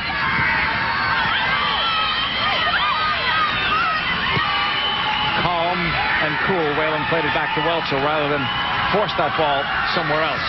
I want to point out on that last substitution by DC, they put another player up front. So Sarver's going to play up front with Ham and Milburn. Milburn, I think, is a player that... No, there she is. She stood on there. three front, which makes sense because Coach Adair is going to try and go ahead and get more numbers on the attack and hopefully get a goal or two out of the second half. But on the flip side, on defense, now they have a 3-back. So they've got one less defender back there, which will be interesting to see whether they can organize well enough to not let Milbert free. I mentioned that last week. They were the last team to switch from a 3-back to 4. That inexperience in the back cost them a lot of goals. But now they're looking for a win. It doesn't matter what they would lose by here. From the halfway line, played up. Sarver looks. Cleared away from her. Here's Pierman. New York with a 1-goal lead and a Gros Esposito goal.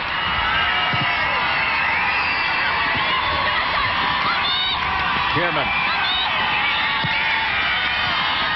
Tiffany Milbert. Back to Pierman, who'll try it long. And if you're going to play it long, go after someone like Strauper, who does have the fresh legs and maybe could catch up to that ball.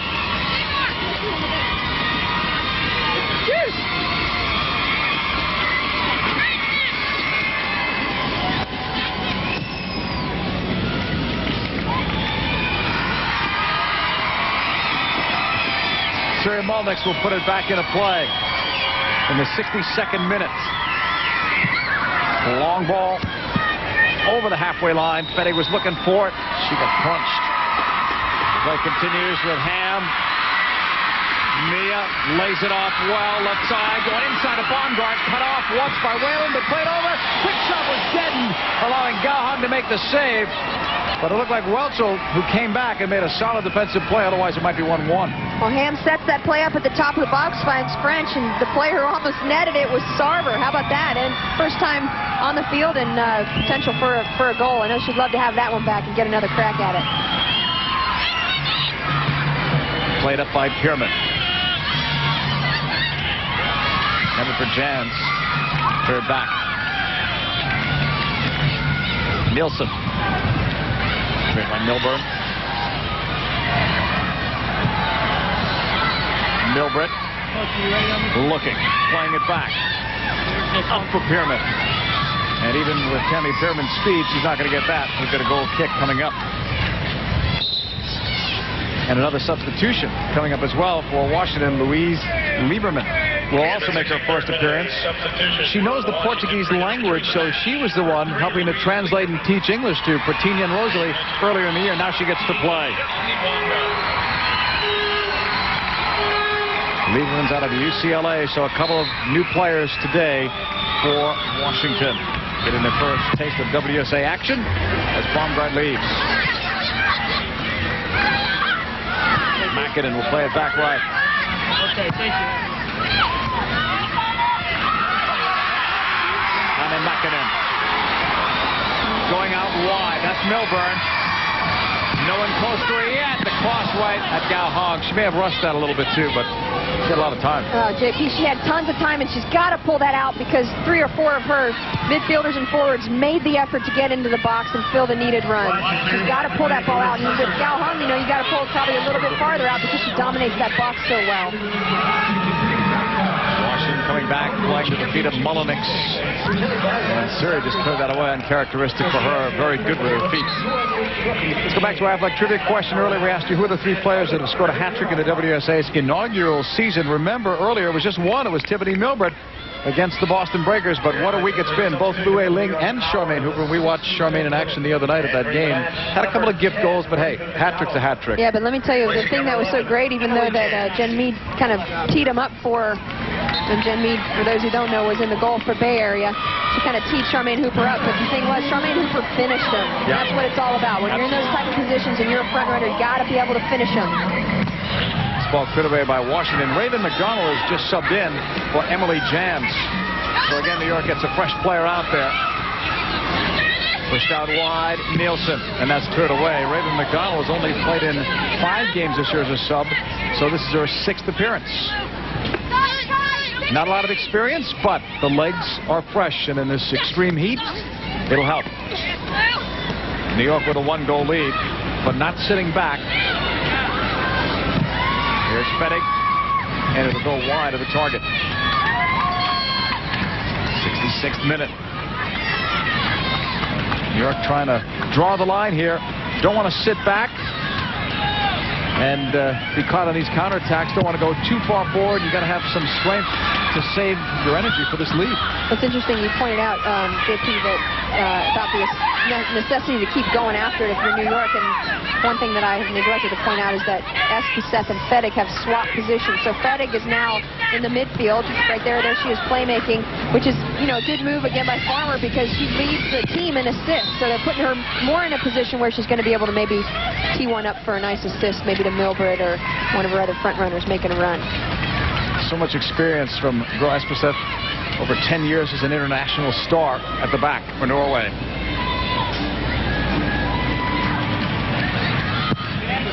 Monik strikes. Stacker. Cleared up. Henry for Sarver. And that's cleared away out by New York. Throw in for Washington.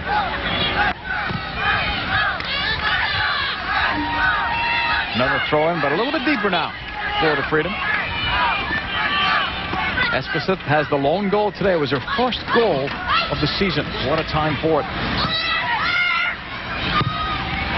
Inside the 18, deflected out by New York, but given away right down the middle. Shot was blocked. That was Lieberman coming through. Washington will settle. Skylar Little, right side.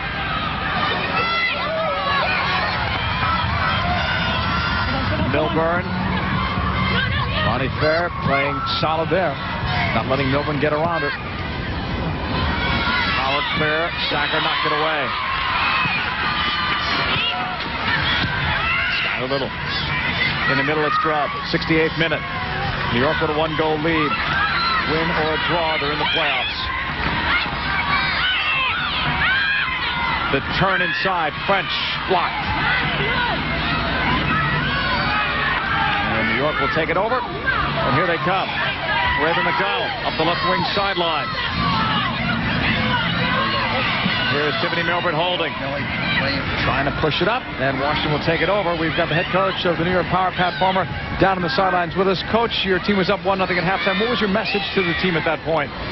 I've told them that they had two things: to make sure that they were doing everything when it was their turn, that they're running when it's hot and filling in for other players, and then that they think a little more about shape here and that they're not trying to do more than they need to, so that they have some sense of covering for each other out of their system. Coach, was Milbert struggling a bit in the midfield? She looked a bit fatigued at the end of the second half, or first half. We know she got her back up front now. Yeah, our plan was for the first part of the first half to try and hide her back in the midfield and hope that she gets through. But to be honest, she's a pretty honest player, so she kept coming back as a midfielder instead of trying to cheat and go through. So we finally just put her up front, and we still may get her a little to the back here when Anka goes on. But she did a lot of work as a midfielder, and that really wasn't our intention. Coach, you got to appreciate honesty, and we appreciate yours. Thanks. Sure enough. Back to the game for Pat Farmer, and back to the game for us. And we now know that Anka Airnes will be his next sub. Sometimes you find out things in a strange way you didn't intend to, but look who's coming in. C23 will join the Bertinia came on while we were chatting with Pat Farmer. Not a goal in their last 12 games. After a great start.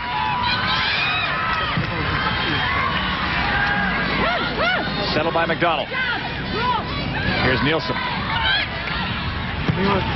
Going long. Milbert had to look behind her. A better ball, and she's flying down the middle. Still might get it. Oh, Milbert won't give up on the ball. Great goal scorers don't give up on balls like that, because what's a half chance for someone else might become a complete chance for them. You never know. And also not giving up on them, you might put some pressure on the defense. They might serve it out right to your trailing midfielder, who on a second opportunity can tee you up for a chance on net. 70th minute. New York Power with a lead. Trying to get into the playoffs. Sorry, with that last substitution, Petinia going in, they've moved Ham back into a playmaking role in the midfield, and Petinia's up top. That's where Mia started out the year and was comfortable at times, uncomfortable at other times. We're going to see another substitution. This time Jennifer O'Sullivan. So not Airnes, at least not yet, but maybe for Milbert later. We'll see. Nielsen will leave. O'Sullivan on. Remember, you're allowed 4 subs in the WSA plus a goalkeeper, and Pat Farmer doesn't want to take any chances on players being fatigued here in the end. Milbert fighting for this ball near wing. Fettig leads it. Raven McDonald chases. So does Skylar Little. Back to the feet of Mullenix.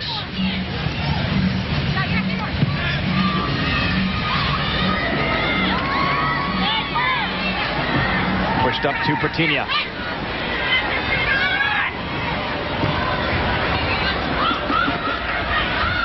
Here's Skylar Little holding on. Told you earlier we had Tiffany Milbert mic during the game. We apologize for some audio issues last time we went to it, but we're going to try to go back and revisit it soon. Here's Washington coming back with a quick shot by Mackinnon, was blocked by Welchel. Outside right, Milbert on the chase. Tackled away. Throw-in coming up for Washington.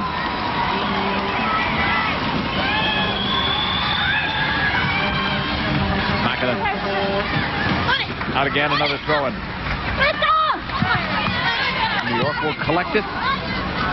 And that one appeared to be more of a miss kick than anything else. Last touch by Jennifer O'Sullivan. Another throw-in for the Washington Freedom. 72nd minute. The only goal by Esposito. Milburn. Nice cut back. Oh, should be 3 players there. Pushed over, settled. The turnaround was by Lieberman, but was blocked. Here's Washington pushing it up, looking inside, and that was between a couple of players. Mackinnon settles, touch back to Ani Mackinnon. Ani holds, takes the low shot, just wide of Gao Hong. That could have been tied. Deflected, apparently by Gao. So a corner kick coming up, second one, that's all. We've not had many corners for either side today. You know, and I really think the way you're going to beat Gao Hong is with a low shot to the far post. You can see athletically she tried to get that. She had that covered there, but she's tough to beat in the nets because of her athleticism. Washington shows short corner, and that's the way they play it. It's Mia. Tackled away by McDonald. Nice control. French with a cross, but there's nobody there at the back post. Mackinnon will come in late. Cleared away again. New York just playing it safe. Got another throw-in coming. And there's 2 balls in the field, so Barry Sykes stops play. And here we go. Lieberman. A lot of room, a lot of time. Lets it go from distance. And Gao Hong, I think, scared every New York Power fan that was watching. It's a wild shot, but you know, could have made it. Here's another edition of Turf Talk. We'll see what Tiffany Milbert had to say moments ago.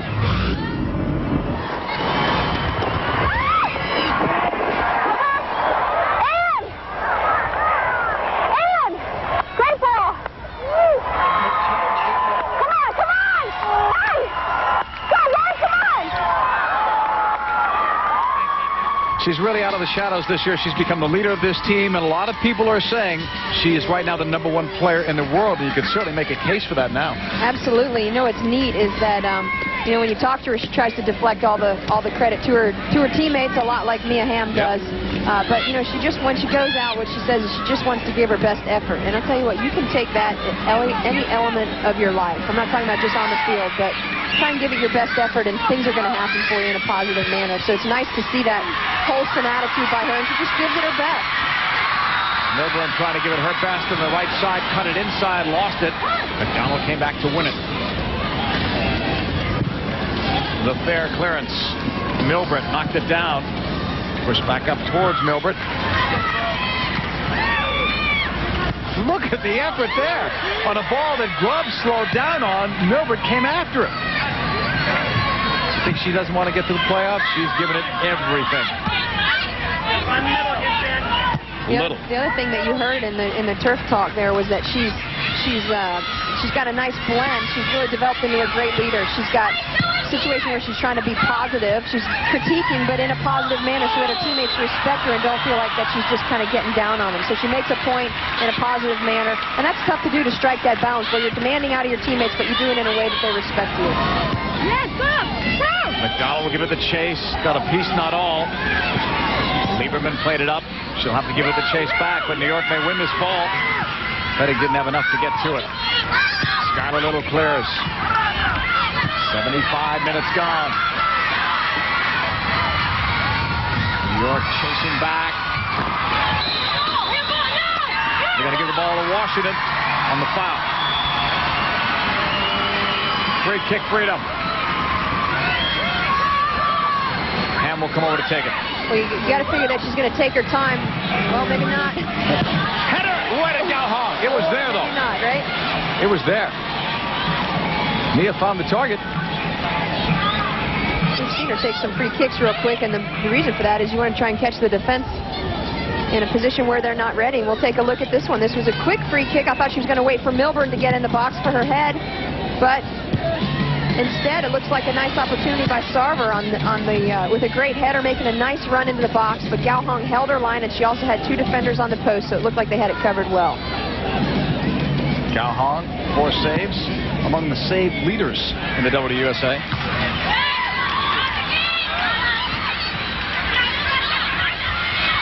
Cuts back in third. A crunching play there with Pertinia down.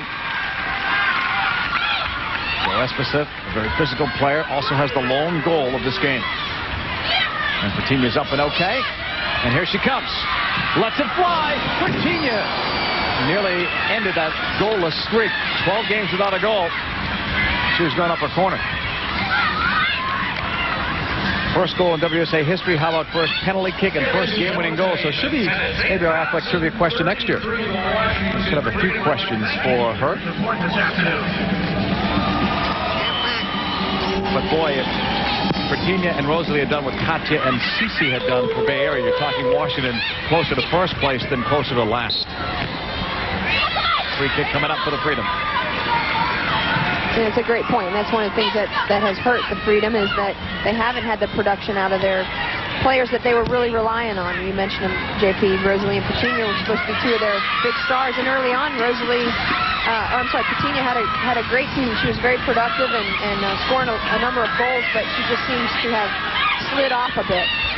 Here's Pierman, 78th minute. New York looking for a killer goal. Here's Milbert on the feed from Pierman. Milbert shot, goal! Tiffany Milbert may have pushed New York way into the playoffs with that goal. If 1 wasn't enough, 2 should be. Boy, and we knew if New York put her up front and just let her play her game, she was going to be dangerous, and DC has had trouble stopping her. And we'll take a look at what happened here. Pierman's drawing the defense the other way, and a beautiful ball through. The question is whether she's offside. It's tough to tell from the angle, but it looked like it's questionable. We've got to leave that up to the referee's assistant. But look at this beautiful touch towards goal. Malnick's commits, and she just finishes it. We'll take another look here from behind the goal. Look at her. She's got her head up. She's looking to see where Malnick's is, and she just finishes it as her defensive pressure comes on her. And that's our clear view presented by AccuView. And there is a happy Tiffany Milbert. 6 goals in the last 6 games. How about 14 goals in her last 14 games? She's okay. Yeah, maybe. I thought when we saw it live, she was okay. Let's take another look. Wow. She could have been a step off. Could have been. Right sideline. Don't know whether there was much of a protest down there from Washington or not. We're watching Milbert in the celebration. Tiffany Milbert is added, though, to her goal-scoring lead. What a year for her. 16 goals. So now, all New York needed was a draw. Washington would need 3 goals to give San Diego any hope of getting into the playoffs. 3 goals in about 10 minutes. Right side, here's McAdoo. Milburn pushing it back. Oh, a lot of jersey tugging there. The call is on Lieberman in the 80th minute.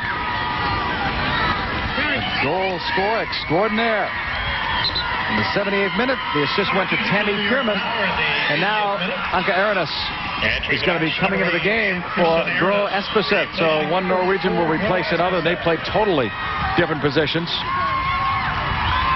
So New York can now only sub a goalkeeper. That is the 4th substitution that they have made. Arenas with 3 goals in the first 3 games. She had some back problems earlier this year. We've not really seen the true Anka Arenas. She is a gifted scorer. Here is Washington with it. Retinia attacking the defense, locked it through to Sarver. I think she stepped over that ball to run after it, but didn't quite catch up. How about Sarah Whalen's speed covering that back post? Mia takes it in. It deflects up. Cleared up by O'Sullivan. Skylar Little will play it back. Washington moving it up. Here's Lieberman. Comes back the other way. Long ball, Pretinia inside the 18. The run by Sarver, cleared away. Not out of danger yet. Mackinnon. Arenas comes back for it. 81 minutes gone. New York 9 minutes away from a playoff spot. Still with a chance to finish third, depending on what Philadelphia does tomorrow at Boston. Raven McDonald playing it up. Arenas. Oh, Pierman's wide open. Pierman had to wait for that ball. She'll cut inside. Pierman let a weak shot go, but had Arenas found Pierman with a lead ball, look out. The WUSA and TNT is being brought to you by Aeromax, the official laundry detergent of the WUSA and active women everywhere, and by AccuView brand contact lenses, advancing the science of sight.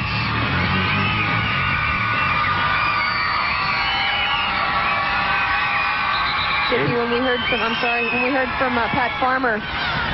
What do we have going on down here? Got a Washington player down. Maybe cramping? I didn't see what had happened. It's Carrie Moore. I think she may be dehydrated based on that signal from Carrie's sights, but we'll see. Cramping, perhaps. Tough day. We showed you the temperatures early on. A stifling day in Annapolis. So more being tended to on the field. We're in the 83rd minute now. New York leading Washington 2-0. Smelling the playoffs right now in New York. Yeah, you're coming. Tiffany Milbert walking to get a bit of a breather. From the 80th minute on, this team has really struggled, but today doesn't seem to be, Wendy, one of those days. But that's one of their problems this year. Well, of course, I mean, I still think there's a lot of time left. You know, whether DC can pull out a couple goals or even 3 goals to make the difference is that would be a tough feat with 7.5 minutes left. But the curiosity to me is, why do you take Espeseth off the field? She's a leader. She's got to be on the field. Whether she's, we don't know whether she's hurt, but just to have her leadership qualities on the field, I mean, making a sub that late in the game, maybe that's why they're giving up those goals. Unless she's fatigued. Tiffany Milbert, it's all about respect. All along, all I've wanted to do was be able to have the opportunity and the chance to be able to show people what I can do. And, I just hope day in and day out I just give my best and make sure that, the New York Power is doing well. And hopefully we're still ending up in the win column. You read her lips before. She kept saying, focus, focus. April Heinrichs knows all about Tiffany Milbert, head coach of the U.S. national team. Hello, April. How's it going down there? I know she can't hear us, but there you go. April looking at players that she knows can play, like a Tiffany Milbert, but I'm sure as she scouts the WUSA, looking for other players that she didn't know a whole lot about until this season started. She has seen a lot of games. Grubb will play it over. Carrie Moore, who just came back in after a short stint on the sideline. 85th minute. Behind Ham with that pass. Here's Milbert. McDonald will play it back. Oh, nice couple of cuts. Milbert all the way back.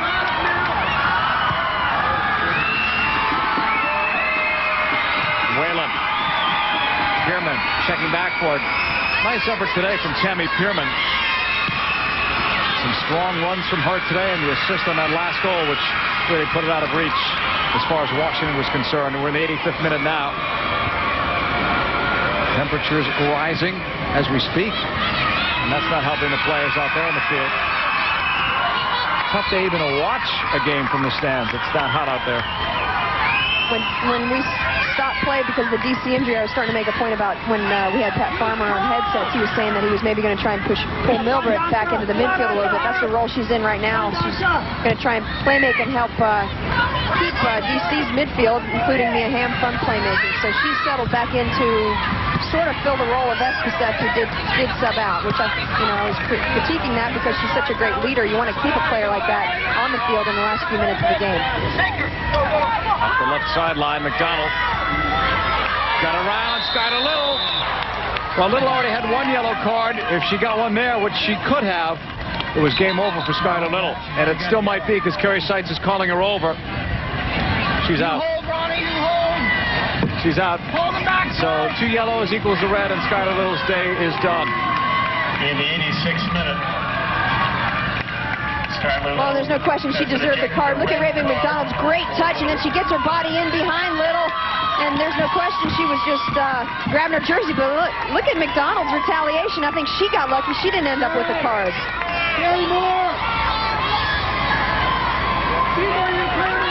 87th minute. New York with a 2-goal lead, and now an extra player on the field. Milbert holding, pushing it back. Here's Emily Stauffer, scooping it up for Milbert, who somehow has found a reserve gas tank there. Now she's brought down off that tackle, but it was all ball first, and then Milbert went over. Well, Milbert's trying to call for a PK, but she's not going to get one. Aronis to Raven McDonald. 87th minute.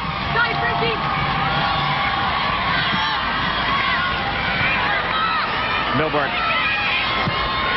going long for Virginia with a step behind the defender. That ball went out too far wide. It allows Fair to catch up, but Virginia crosses. Flicked over. Mackinnon saves it for the Freedom. Inside the header by Milburn, wide. 88th minute. New York with a 2-goal lead. The 2001 Goodwill Games are coming your way from Brisbane, Australia, airing August the 28th through September the 9th. Marion Jones hoping to maybe set some more records there at the 2001 edition of the Goodwill Games.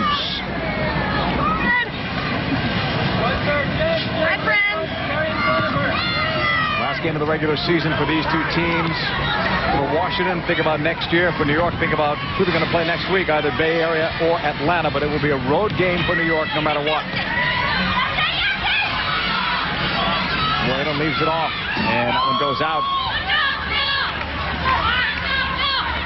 So for New York, if they play Bay Area's got the edge there against Atlanta. Well, Atlanta also leads, but I remember that scoreless draw earlier in the season. I think Pat Farmer, New York just want to get in. This one goes wide of the target. If New York finishes in 4th, they would play Atlanta as Team 1 plays Team 4. If they finish in 3rd, they would be taking on the Cyber Rays. Chippy, I agree with you. Coach Farmer may have a preference one way or another, but at this point, when you get down to the playoffs and the semis, you got to beat everybody in order to win it. So you can't really, try and have the perfect matchup. Everybody's going to be excellent at that point. Touchdown. Here's Washington. 89th minute. Freedom, like they have all year, giving it their very best right up until the end. And even Mia Hamm, sore shoulder and all, could have begged off, but is playing the full 90. Here's Aronis. Pierman cuts it back.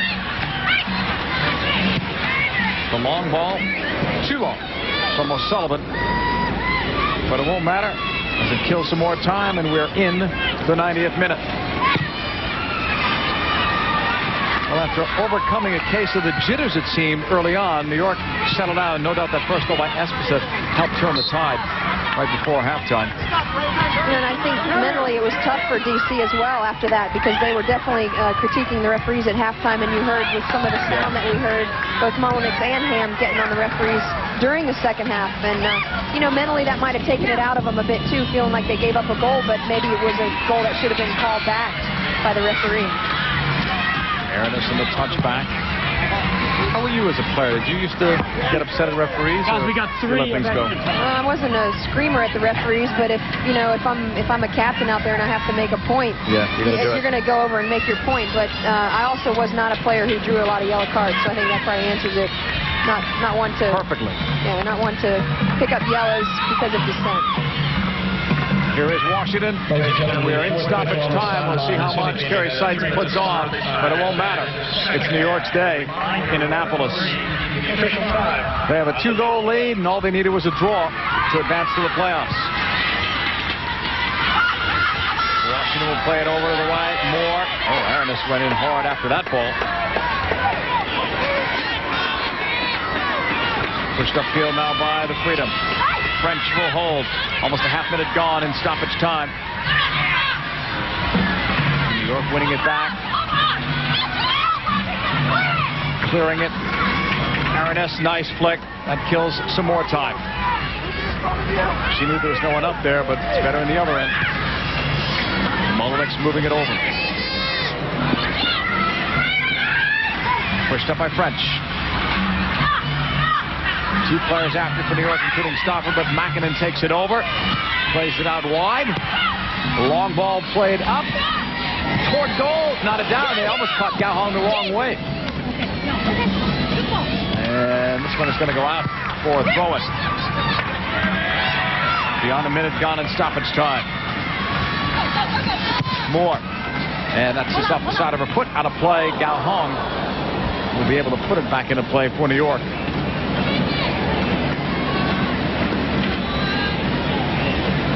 Experienced Gauhong had the best goals against average in World Cup '99. Didn't get the gold medal, but had the best numbers.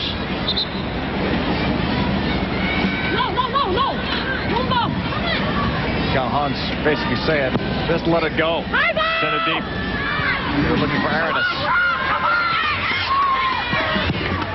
Washington will move it up the wing. Knocked away. Last touch by Milbert. Throw in for the Freedom. Kerry Seitz checking out the watch. We didn't see any signal. It might be just a couple of minutes. Just over the 2-minute mark here. Milbert. Given away by McDonald. Here's Grubb.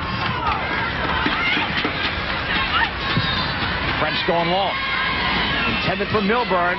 Got a piece of that ball. And a piece of fair, too. You got to give it to DC. They're continuing to try and attack. They're not falling over and just giving this win to New York. They're going to go ahead and battle all the way through at a time. Jim Guevara said he was heartbroken because of the effort his team gave him this year, but it wasn't to be.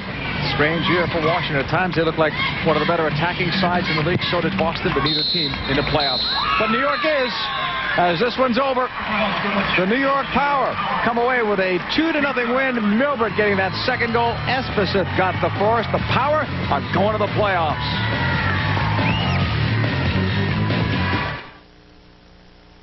Tuesday nights at 9, see the story of a woman who started out a cop and became something more. What are you? Justice. Witchblade. Tuesday nights at 9 on TNT. Just look around and you'll get the message. Ford is the best in Texas. The message is clear. Texans' favorite tough truck is Ford F-150. Right now, get a new F-150 with 0-9 financing or up to $2,000 cash back.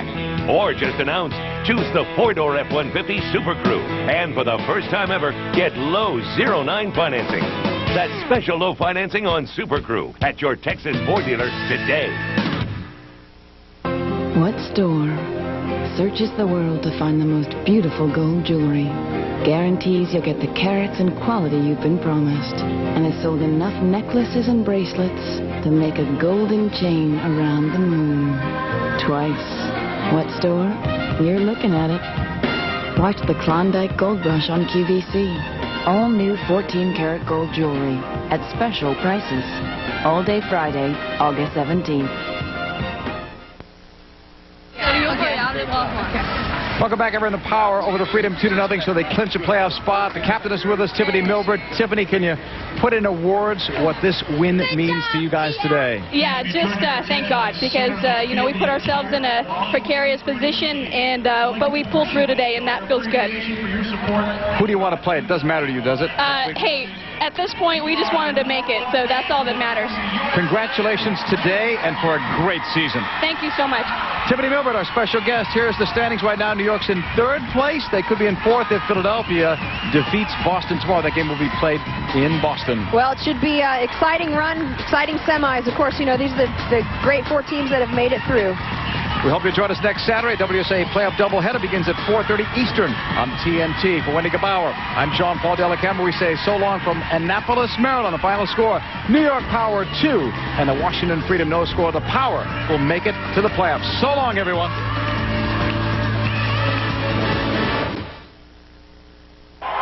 This has been a presentation of TNT Sports.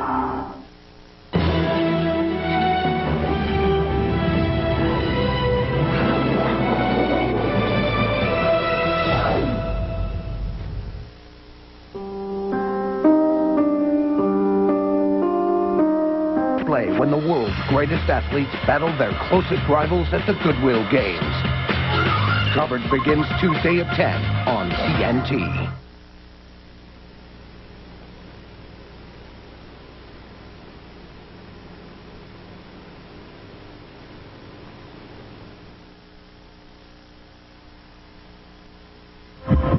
The heartbeat of competition. The drama of the moment. This is TNT Sports. It began in April. 8 teams, the world's greatest women's soccer players. Just one dream. The skill, the emotion, the fight. 2 contenders are left, but only one can be called the champion. It's the WUSA final, next on TNT.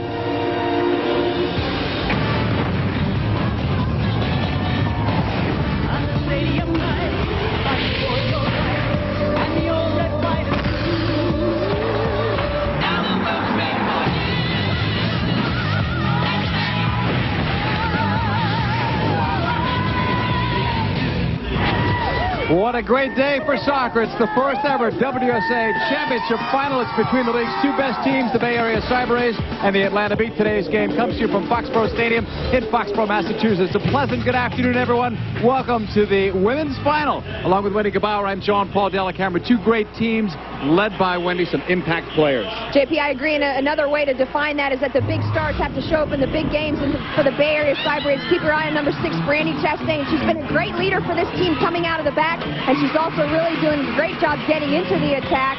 Loves to attack out of the back. Also keep your eye on Julie Murray. In fact, Julie Murray has only played 24 minutes against the Atlanta Beat in the regular season. Does Atlanta's defense have an answer for her? And for the Atlanta Beat, you cannot forget about Brianna Scurry in the net. She's had a phenomenal season and has really empowered her young defense to have a lot of confidence. She's been so good in the net. And also Cindy Parlow. Cindy Parlow scored 2 goals in the semifinal game, including the tying goal and the game winner. She's so great in the air. And again, the Bay Area Cyber Rays got to find a way to stop her.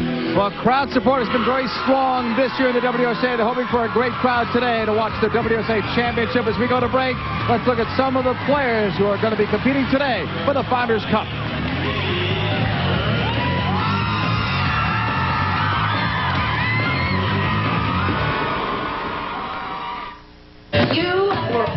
Yeah, you saw my rebound? Okay, hotshot. Now you gotta clean up. New Clean and Clear Deep Action Cleansing Wipe with beta hydroxy for a deep down tingly clean. 1, 2, 3, 4. New Deep Action Cleansing Wipe. Clean and clear and under control.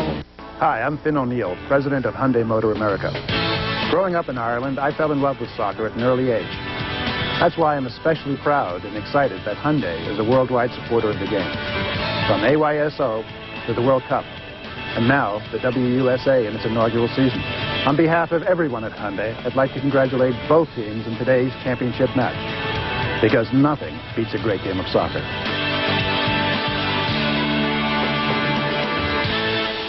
There's more to girls than meets the eye. We're strong and beautiful. No lie, soft and dry is that way too. Strong and beautiful, just like you. A strong dryness ingredient and skin conditioners keep you softer, drier, strong and beautiful, just like you.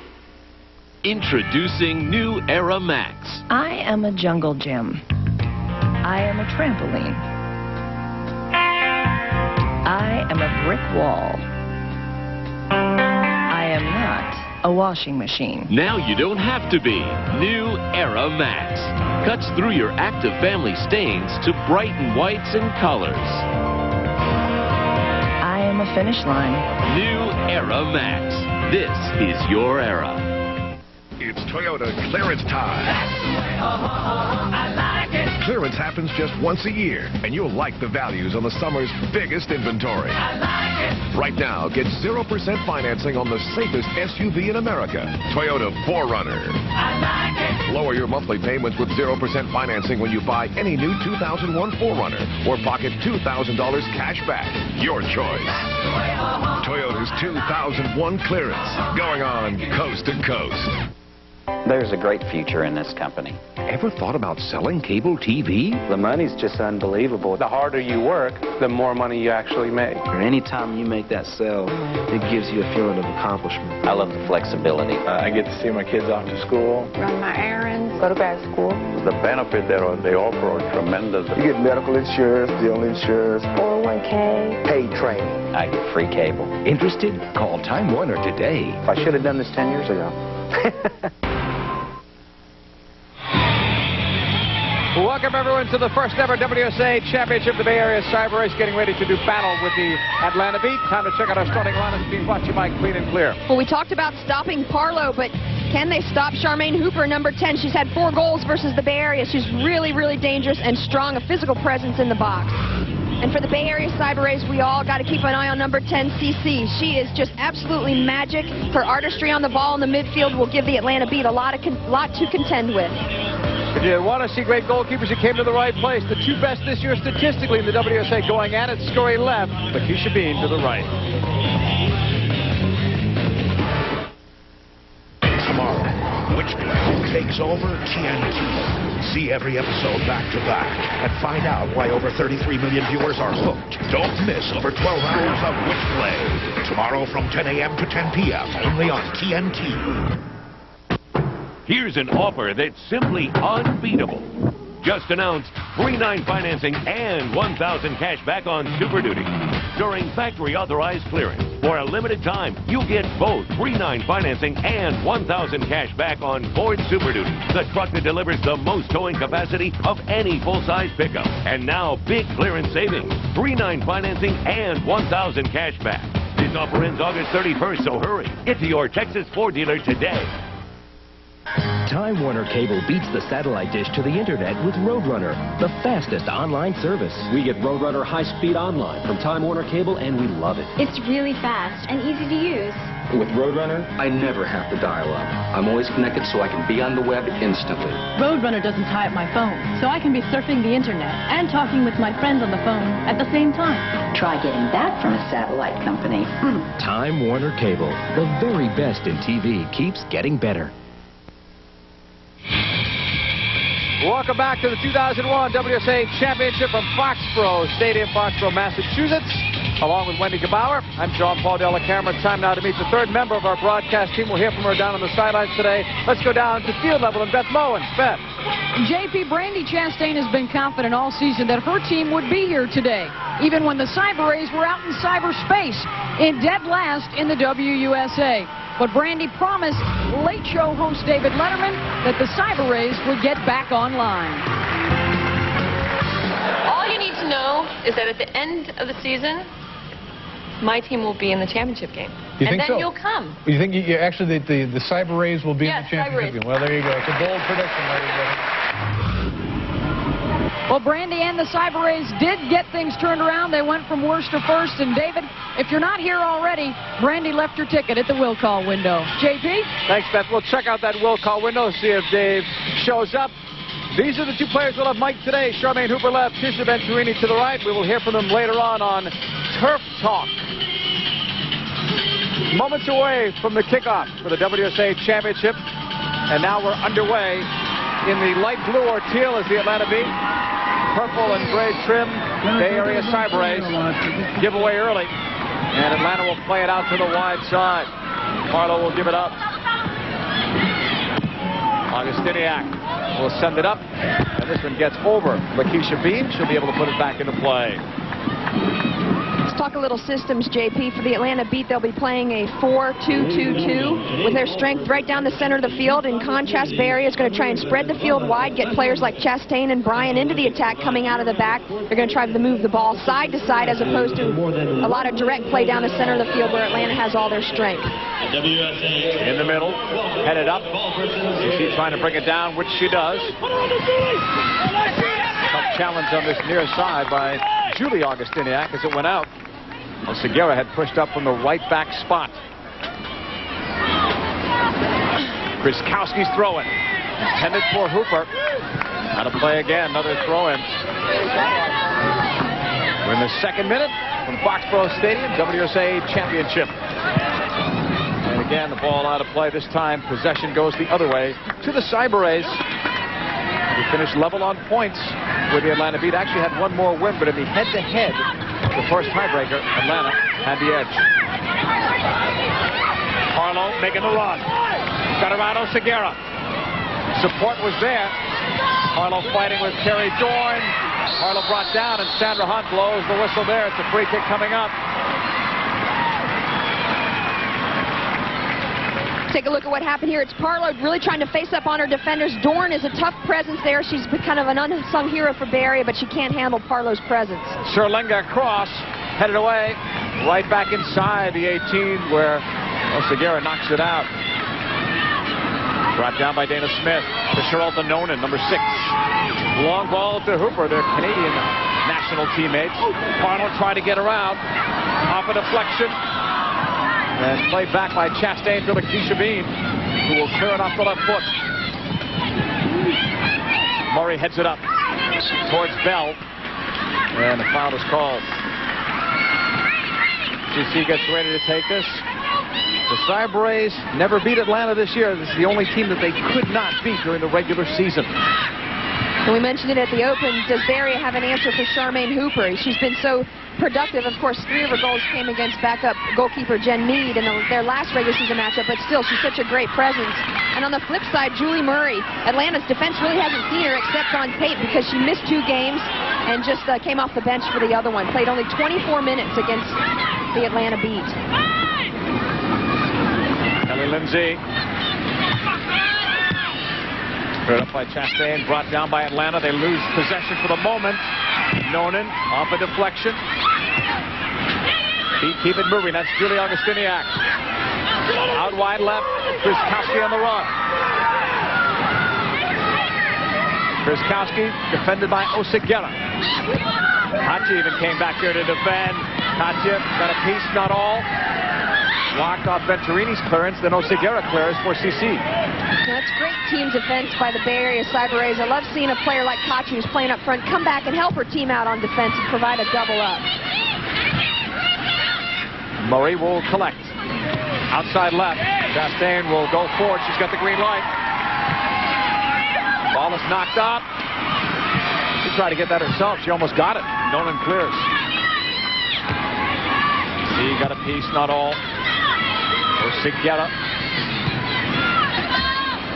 Offside flag went up on this near side.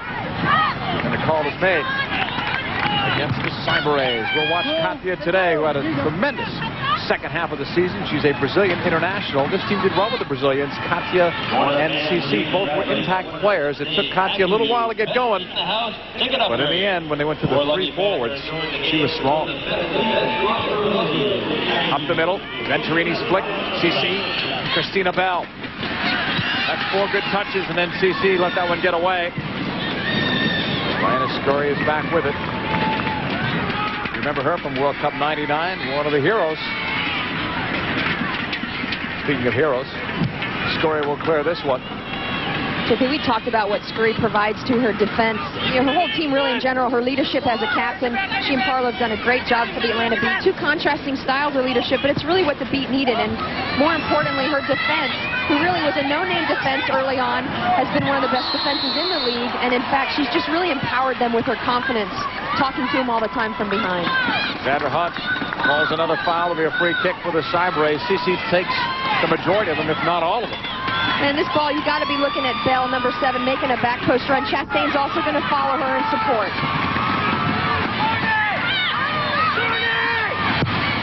Lindsay off the left foot. Katya got a head to it on a pass. It stays in. Quick shot taken. A deflection and a goal.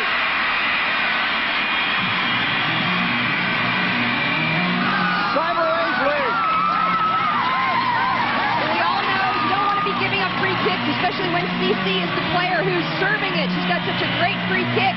But the thing that happened was Atlanta just didn't organize well enough. Bay Area, on the other hand, was incredibly patient and organized the box. Ball goes into the box. Katya's flick goes back post. Atlanta's defense cannot get set quick enough. Watch the shot here.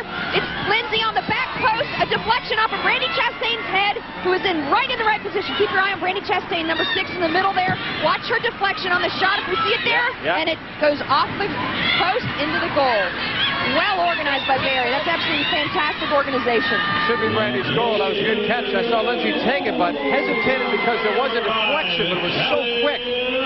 You know, it's amazing, JP. It's Kelly Lindsay has not taken a shot all season. How about the time to unleash her shot? Well, they've announced it as her goal. They may change it. Looked like Chastain may have gotten a head to it. We'll check it out again, I'm sure. 7th minute. Cyber A's lead. All the way back to Bean. When the Cyber A's have led in a game this year, regular season or playoffs, they have never lost. Long ball from Bean. Kowski. It goes into space. Here is Bean holding on. Cyber A's still with the lead. We've checked, and they're going to give that goal to Lindsay. Apparently, Chastain went forward but did not make contact, so they'll give it to Kelly Lindsay. At least for now. Venturini's flick. Here's Katya. Laid upfield. Cyber A's will hold. That's Bell. Taken away. Homari Sawa. Bring it up left side. There's Hooper. Looping one towards Parlow. Against Lindsay. Help was coming from Chastain. It's cleared but not out. And just missing on it. Augustiniak coming in. Well, an unfortunate touch for Augustiniak. She really had no time. She had 2 defenders, Lindsay and Chastain, on her. She needs to prep that a lot better in order to get a cross off. On the deflection, Sawa turns, and now it's deflected again. To be out for a corner kick. First one coming up. And this team very dangerous on corners, the Atlanta Beat. Good targets in the box for Atlanta Beat. You got Cindy Parlow, number 12. We know how dangerous she is in the air. Hooper as well will be making a run, more of a near post run, try and take the defense with her to open it up for Parlow running behind.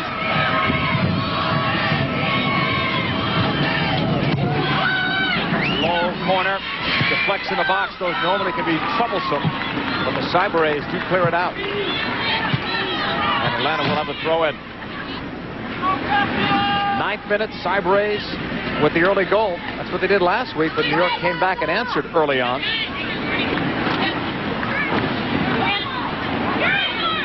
Back for Lindsay. Kelly Lindsay will clear. Nolan sending it the other way. And out of play. It belongs to the Cyber A's. They will have a throw in as we hit nearly 9 minutes gone. Brandy Chastain, one of the most recognizable faces in women's soccer on that throw. Atlanta getting it back and looking to settle. Katya. Up the middle, Bell. Good physical presence out there for the Cyber A's. Cici couldn't get through.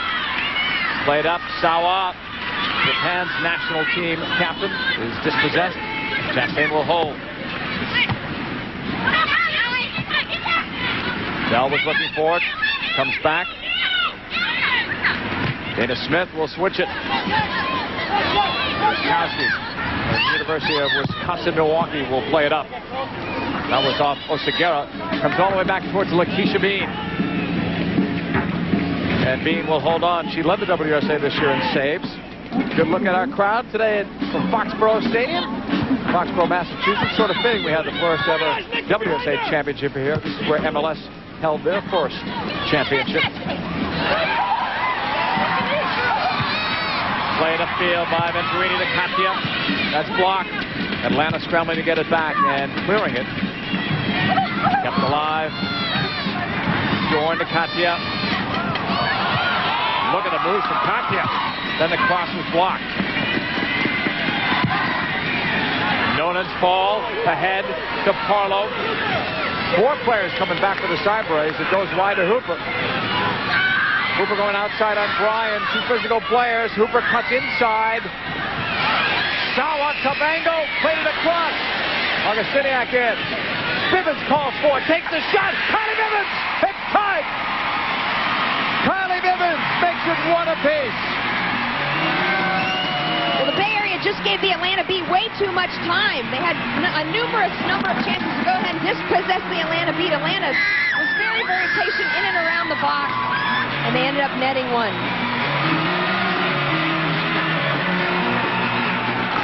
Take a look at it here. Sawa's the player who serves a beautiful ball, pulls it away from Bean, but look at this time. Too much time there by Bay Area defense. They let Bivens also take a nice shot here. Look at the space that Bivens has gotten. That position's got to be covered better. Beautifully placed shot. Both Parlow and Hooper were in position for any type of deflection, but no deflection was evident. Back to live action. Foul is called, and look out here. All the coaches that played against Bay Area were cautioning their players, don't foul anywhere near the box because of CC. Kylie Bivens in the 11th minute. Get an equalizer. Nancy Augustiniak with a good pass back. Bivens called for that ball. She was wide open, put her right arm up and got the pass. CC over the ball. Chastain also capable from here.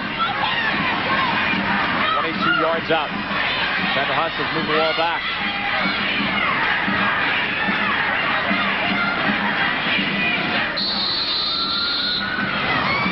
Run over by Chastain. CC right at Story. Those two know each other from the famous battles that Brazil and the United States have had. Well, this is always a dangerous place to have a free kick, especially when CC is over the ball. She tries to bend it over the wall. Actually doesn't quite get it far enough to the corner. Brianna Scurry has her positioning and just makes an easy save. 13th minute. Each team has scored a goal. Lindsay and Bivens. And both goals, JP, unbelievable as far as tactical organization. Just picture book plays. Story comes out, makes the grab.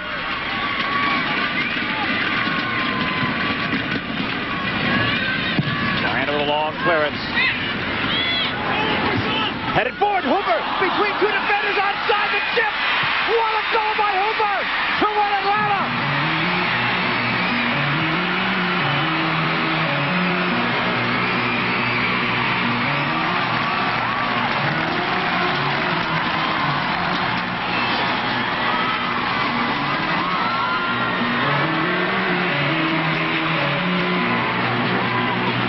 The first 2 goals were organized tactically very, very well, and this is the best of them all. When you've got a player like Cindy Parlow with her height and presence in the air, go ahead, serve a long ball to her. That's what Scurry did. Hooper organizes tactically behind her, commits Lakeisha Bean, and a beautiful finish, and that's what Hooper is so good at. She commits Bean, but look at this beautiful finish, just places it in the back of the net.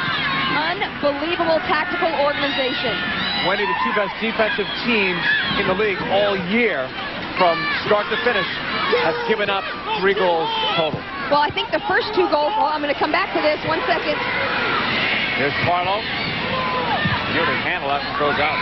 I think the first 2 goals were lack of organization or clearance. I think, you know, both teams on attack on the first 2 goals were really patient. They touched so many players were involved without a clearance. But this last one was absolutely picture book. That's tough to stop.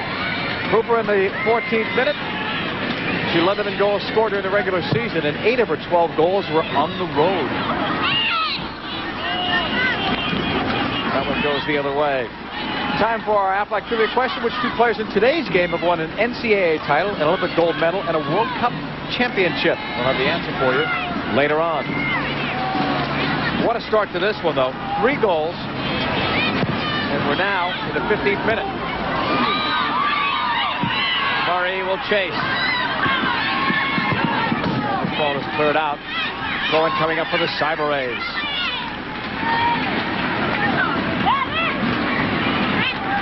Charmaine Hooper has done well against the Cyber A's. 4 goals. 1 was the hat trick. against Jen Mead. She scored only once against Lakeisha Bean, but that one there, a huge one to give Atlanta the lead. But remember, they came back last week from 2 goals down, so 1 goal down was nothing for this team. Well, just from start to finish, that whole play, Brianna Scurry makes the save. Wasn't that the save on the free kick? JP, unbelievable counterattack. You know, just caught the area a little bit unsettled. Long ball to Parlow. She flicks it. Hooper's in. I mean, the tactical organization. We got another ball on the field down there. Yeah, there's a couple of them. Let's go downstairs. We've got Beth Mullins on the sidelines. Beth, what do you have? Well, JP and Wendy, one of the adjustments that Ian Sawyers is making, he's talked to his defensive back 4 and said, you guys are playing too high, too close to the midfield, and they were not reacting well, particularly on the long goal kick from Brianna Scurry. So he wants them to make the adjustment and move back and play a little deeper. JP? Thanks, Beth. We saw Brandy Chastain also huddling with the players after that, so I'm not sure if she got a signal from Ian or whether she took that upon herself because she's their organizer back there. Well, certainly she's gotten the message to them, and it's a good point because when you've got players, if you're pushing up too high, that's an easy scenario for Hooper and Parlow to work well together on flicks like that. That flick was like a 15-yard flick. Hooper was completely in on Lakeisha Bean. If the defense had been back a little bit, they would have been able to make the play probably or help Bean out. Another thing is they could have gotten in behind Bean on the shot and maybe covered in behind her.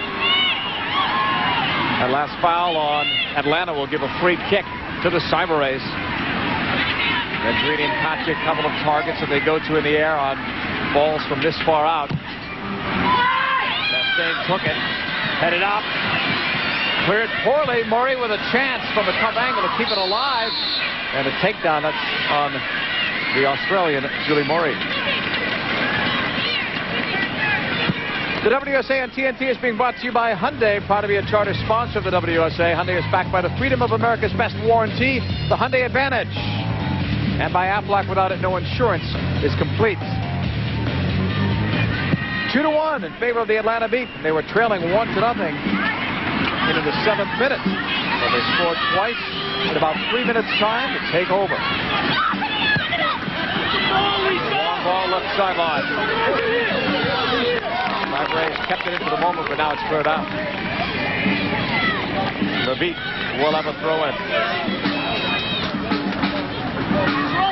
Make sure we're organizing behind the ball every time.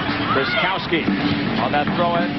Sawa tackled out by Lindsay. It's going to be another corner kick for Atlanta. Solid year for Kelly Lindsay at the back. In fact, April Heinrich has called her up for a pre-Nike Cup training camp. They have a shot to play for the U.S. national team in their upcoming games. Another neat thing about this league is it is developing new names, new stars, and these players are getting an opportunity to represent their country. Here is Serlenka. Went to the near post. That's cleared away. Beat getting it back. Settled. Kriskowski. Going long towards Hooper. Cleared away. Up for CC. Quick touch towards Bell. Denied by Noonan. Off that challenge. It's kept alive on the wing. Osigeta looking for Bell. That's too far. Charlton Noonan, who led this team in minutes, will play it up. Cindy Parlow. Dropping it back. Kriskowski. Long again for Hooper. What a step behind the defender, but that time Bean saw it ahead of time and came out. Shelly Hooper looking for her 2nd goal of the game. Katya on the left. With speed and strength, but that time she's dispossessed on the right by Nancy Augustiniak. Lindsay at the back. Kelly Lindsay out of Notre Dame. Punching play, and Sandra Hunt will stop play right there. Maybe chat with Dana Smith. Player down is Murray. Well, we knew when these two teams matched up due to their regular season fouls, the foul totals, that it would be a tough match. There's an example of one, and Murray is a very fouled player, and she knows that. She says the other players up top, Bell and Katya, have helped take some of the pressure away from her physically, but she gets hammered. To the byline, Osigera, but it's right at Brianna Scurry. Expect a physical game whenever these two clubs meet. Look at the fouls, 106 combined, the most in any games played between two teams. That's over 35 fouls a game.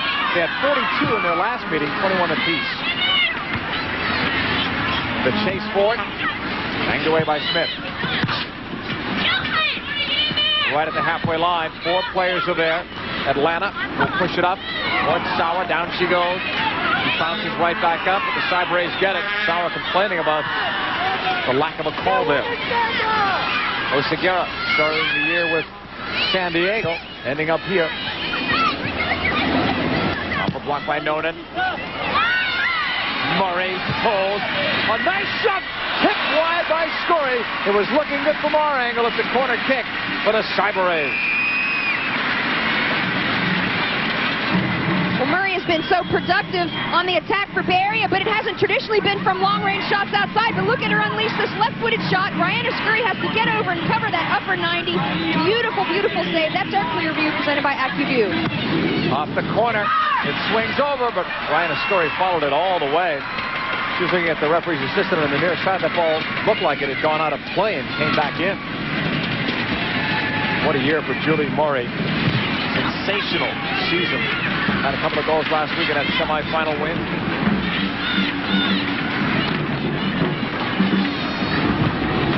Clear it upfield. Foul was called there.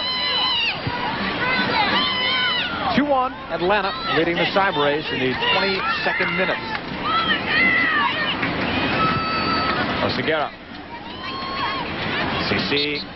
Oh, that wasn't too much, but the foul was called. Another free kick coming up. Don't adjust your sets. CC has done something to the hair. A couple of players have done some things to it for this final game. Here is CC. Great moves on the ball. Sends it up. Headed down by Murray. The look was for Katya down the middle. Cooper shielding the ball well. Gives it up on the left side. Krzyzkowski. All the way back towards Lakeisha Bean. Bring it inside her own 18. 23rd minute. Atlanta 2, Bay Area 1 of the WUSA championship match. Cleared by Nonan. Back over the halfway line. It bounces back over Krzyzkowski. Nonan is there. Off Sauer's chest. Julie Augustiniak going long, but it's right at Lakeisha Bean. It's a 2-1 lead for the Atlanta Beat. You're watching the first ever WUSA Championship live from Foxborough Stadium, Foxborough, Massachusetts. We hope you're enjoying today's match here on TNT. Throwing on the far side. Cyber Rays looking. Bell coming back. Murray on the wing. Overlapping run there. Didn't work that time, but Murray's allowed to cross. Katya doesn't get it. Free shot. Oseguera. Scurry came out and made herself as big as she could. Oseguera may have hesitated a bit too, perhaps being intimidated by Scurry coming out, and Scurry's down in goal. Well, she took a point-blank shot, JP, came out and made a great save. We'll take a look at what happened here. Nice attack by Barry, and actually it was organized because of a defensive misclear by Atlanta. Look at this ball in the back post. Oseguera. Brianna Scurry comes out, makes Oseguera feel her presence, but I think she took that ball right in her solar plexus, maybe knocked the wind out of her. Makes a great save, though. She's lucky she's still playing. She told me that in that game against San Diego a few weeks ago, she thought she had broken her leg in a collision with her own teammate, Dana Smith. So she's fortunate to be here in the championship game. She led the league this year with the lowest goals against average. Wire to wire, too. This ball's settled, and it's going to belong to the Atlanta Beat. Trying to welcome in the coach of Bay Area Cyber Rays, Ian Sawyers. Coach, are you as surprised as we are? First of all, the 3 goals have been scored in a matter of 14 minutes? Well, not really. I mean, there's a lot of nerves going on, and people are doing stuff that they wouldn't normally do, so I guess it's not so surprising. Ian, a question for you. Brandi Chastain, it turns out she actually got credited for that goal. Great tactical organization. Is that a set play, the way you guys set that up? Yeah, we've been working on it this week to try and just change on a couple of things, but it was definitely something we've been working on. Coach, thanks for joining us. Congratulations on being named Coach of the Year. Thank you very much. Well deserved. 25th minute, 2-1. Atlanta's on top. Bay Area trying to change that here. What do you attribute to those first couple of goals, which could be as well to nerves? Well, this is the final game. Yeah, maybe nerves from a defensive standpoint, because like I said, on the first 2 goals, I thought there were opportunities when both teams could have cleared the ball. If you've got 3 or 4 touches and all that many players involved in an attack in and around the box, something's going on wrong defensively. But on the positive note, I would credit brilliant tactical organization on the attack for those first 3 goals. I mean, I haven't seen 3 goals as good as that in one match all season long. Hooper, look at the fight. No foul on either player. Charmaine led the league, by the way, in fouls committed. Long ball ahead. Oseguera stopped that. Venturini. Dorn. Blocked over to the right. Oseguera tackled out by Nikki Serlinga to throw in for the Cyber-Rays. We're in the 26th minute. Dorn will send it up. Carrie Dorn back to Bryant. Kelly Lindsay. Chastain. Point out something I mentioned earlier with the Bay Area system. They're going to try and get Chastain involved in the attack out wide. They're going to try and move the ball from right to left and left to right quickly to try and get the ball away from Atlanta's strength, which is right down the center of the field. Carrie Dorn lifting it up. Murray came through and handled it, I thought. The referee's assistant put the flag up just for that. I don't think there was an offside. I think she handled it in the 27th minute.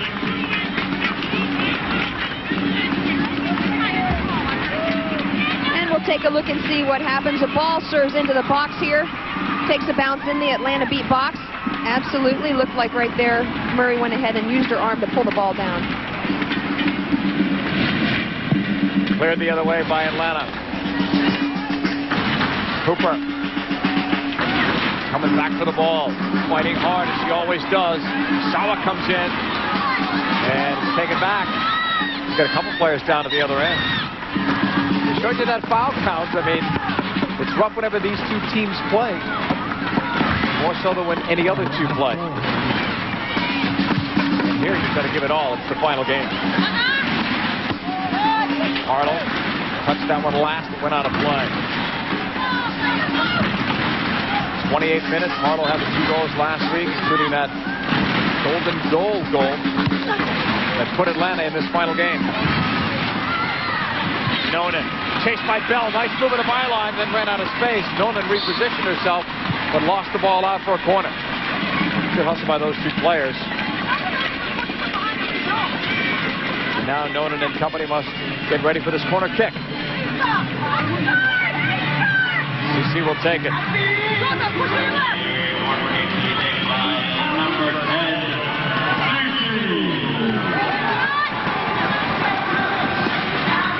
Venturini, one of the targets in the air, comes across. She was going with Bell, headed, and was it deflected out? Yes, corner kick.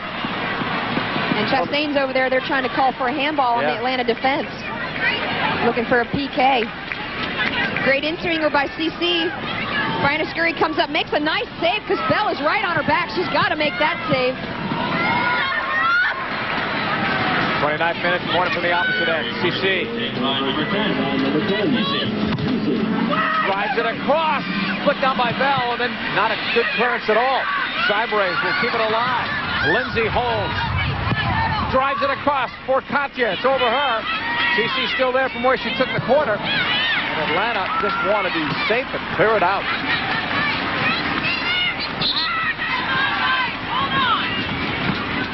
A couple balls in the field for the 2nd time today. What's happening over there?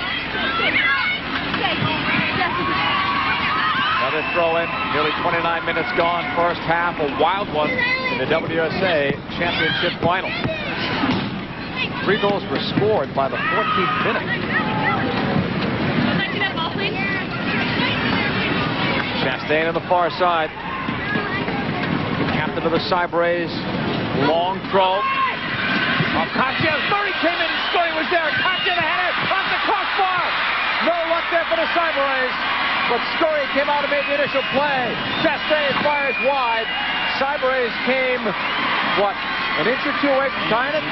Oh, unbelievable. That ball could have done any number of things, and it hit off the crossbar and bounced back out of the goal. We'll take a look at it. Starts on a throw-in, long throw-in. Actually flicked by an Atlanta defender. Scurry comes out, actually makes the save off of her face. It looked like Murray comes in. Scurry makes the 2nd save. Ball bounces down, and the Atlanta defense is able to clear it out. That's the 2nd save by Scurry in a matter of seconds. And a nice high and wide clear by Atlanta. mean, that's why she's so great. I mean, she's off balance. She makes that second save where most players are not going to be able to stop that. Yes, you have to have some luck, too. But Sandra Hutch calls for another foul. Atlanta had a player down. What a day so far for Scurry. Played up, flicked up by Bell. Scurry out again. And she'll hold on this time. We're in the 31st minute. 2-1, Atlanta leading. Time to go revisit Beth Mullins and a special guest. Beth. Thanks, JP. Obviously, I'm with Mia Hamm. And Mia, I know you missed a couple of the goals on your way over here, but it's been a terrific championship match. Is this what you guys thought about having as the founders got together to formulate this league? Definitely. I think this exceeds all our dreams. I mean, what an incredible crowd and great atmosphere. And I think one of the things they talked about at the beginning of the year is that there weren't a lot of goals, and already we have 3 goals scored in the first 15, 20 minutes. I know you'd love to be out there with the Washington Freedom, but what has been your fondest memory of this inaugural season, do you think? I think that first game, just all the emotion that was tied to it, and you know, people telling us for so long that it wasn't going to happen, and just being around a great group of investors who really believed in us, and you know, the sponsors that we have paved the way to help us get here, and we're just so thankful and grateful that we have our stage to express ourselves, and young girls have an opportunity to dream of playing professional soccer. Well, congratulations on the success this year of the WUSA. Thanks. I appreciate it. JP? Thanks, Beth. Thanks as well to Mia Hamm for joining us. We're at the inaugural WUSA Championship Final. A lot of goals early on. It seems to have settled out a little bit, but it was 2-1 when we were in the 14th minute. Segura sends it over. Murray was trying for it. Hooper, who took a ride from Kerry Dorn. Later tonight, live from Bristol Motor Speedway, NASCAR Winston Cup Racing, the Sharpie 500. Watch the drama of NASCAR beginning tonight, 7 p.m. Eastern on TNT.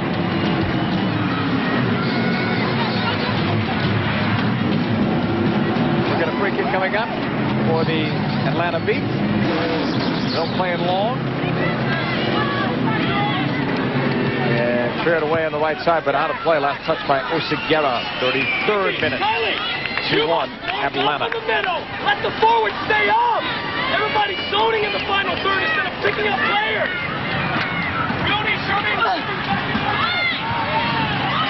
Ball cleared out, and they'll say goal kick. Well, and on the first goal for Bay Area, we wondered whether or not Brandi Chastain would get credited for it. The shot was by Lindsay. Take a look here. Here's the shot. Okay, freeze it right there. It hits off of Chastain's head, and she flicks it. Now, go ahead, roll it. Couple things. Carlo is not on this post, and it sneaks right in the post. And that's a goal, and that made the difference on that goal, JP. I'm glad they went back and analyzed it and gave that goal to Brandi Chastain, because that was great tactical organization on her part with her positioning. And Ian Sawyer said that was by design. They've been working on it in practice. And you had mentioned Kelly Lindsay hadn't taken a shot all year. That shot was right toward goal, but Chastain flicks it home. As it turns out, the next 2 goals came Atlanta's way. Here's Venturini sending it in wide of her former U.S. national team teammate, Brian Ascuri. 34th minute. Mr. Venturini, one of those players being wired today for sound. She likes the stadium. She was one of the super subs in the last World Cup, scoring twice against North Korea. Can't forget to point out the celebration. Remember the backflip? Oh, the backflip? Absolutely. Throw in coming up for Katya. Bell cleared it over on the cross. Oh, that was contacted now by Dana Smith inside, sending Venturini down. Chastain coming up, broken up and cleared the other way. Carlo, I thought. Nope. Last touch by the Cyberays. 35th minute, 2-1 Atlanta.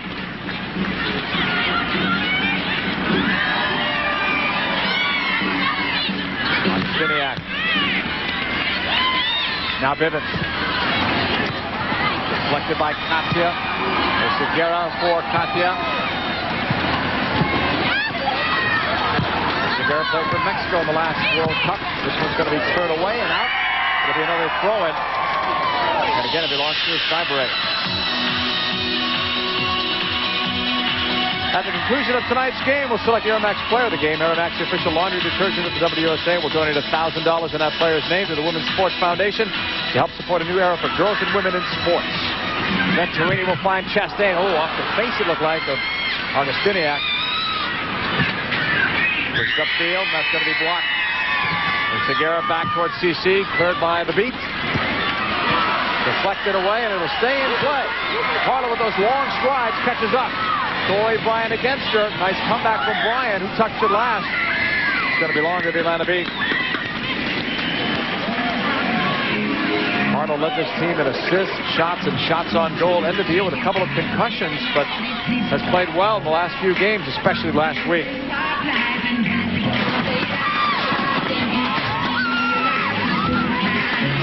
Harlow's got to be one of the targets as well. We have two players over there. It looks like a short corner. Serlinger with Sawa. Serlinger will cross it again. Intended for Harlow, but she was tied up by Lindsay. Katya flying down the left side with a 37th minute. Leaves it off for Chastain. Then Murray had to come back for it. She was actually closer to the ball. Julie Augustiniak going long, far side. Lindsay's back there. Brandy with it. Venturini. Scoops it over. There is Chastain over the halfway line. Keeping it on the ground to Murray. And deflects out. It's still going to belong to the Bay Area Cyber Rays.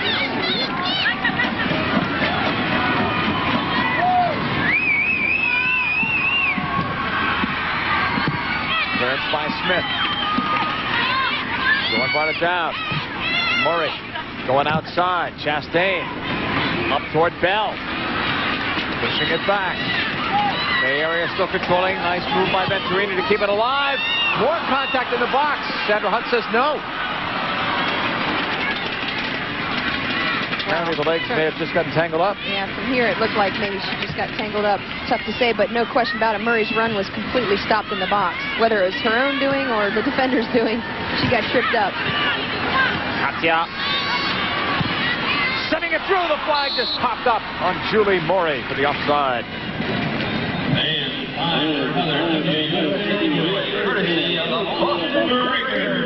Here's Katya's ball that she's getting ready to serve, and the question, yeah, Murray is a good deal offsides there. That's a good angle to look at it. Atlanta will play it up. Harlow up her head, cleared away. Serlinger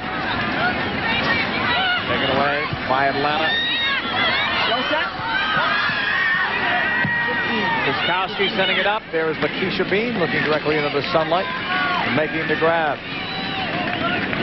Brandy Chastain scoring early on. She gets credit for it. They will say now that is in the 6th minute. In the 11th minute, Kylie Bivens is back from a recent injury, and then Charmaine Hooper in the 14th for the Atlanta Beat. And they've given an assist to Story, the first goalkeeper to draw an assist this year in the WUSA. The whole regular season, apparently, no goalkeeper was awarded one, and we're going to see a substitution.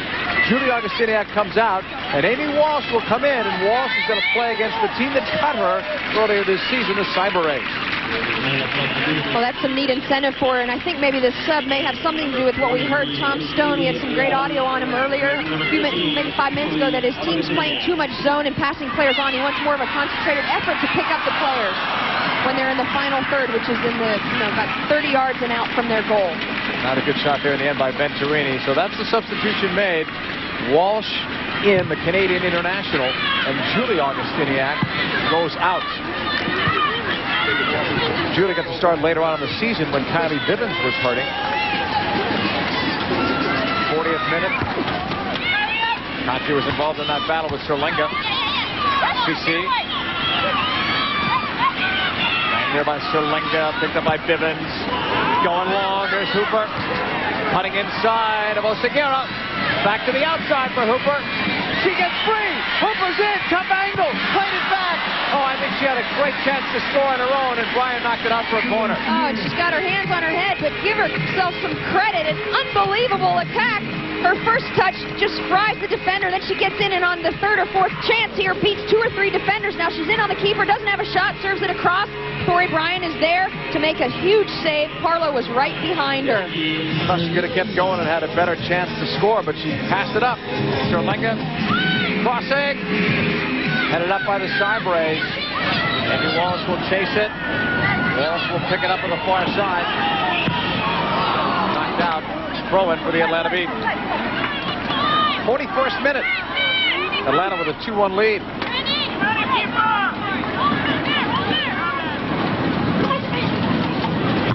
Headed for Hooper. It's blocked and cleared by the Cyberays. All the way back to the halfway line. Nonen. And that's too long and wide. Bay Area's ball. Let's go downstairs again for another report from Beth Mullins. Well, J.P. Townstone made the substitution because he was worried that they were falling back too far defensively and not winning any second balls in the midfield.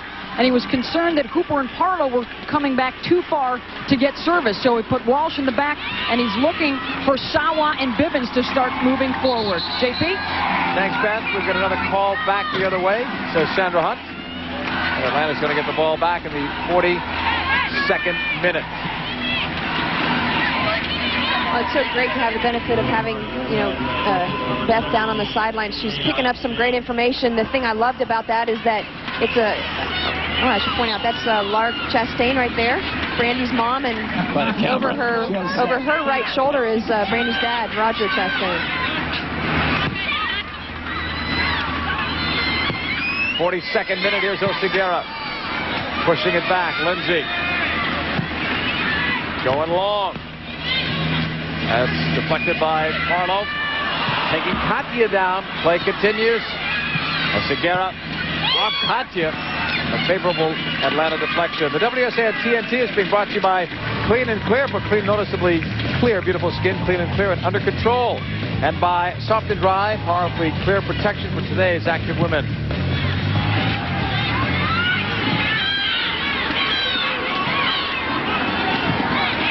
Up the middle clearance, Parlow couldn't get through. Walsh intended for Hooper. They continue to look for Charmaine Hooper, and why not?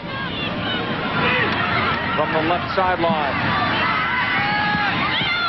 Kowski broken up. Clear it up for Bell. Great ball, onside Murray. She'll have a breakaway.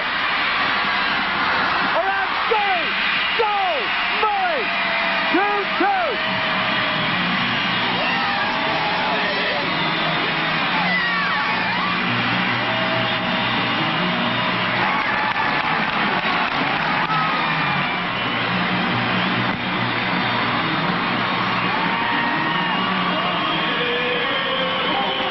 Beautiful ball into Murray, who beats the defense. The Atlanta defense got caught a little bit flat there.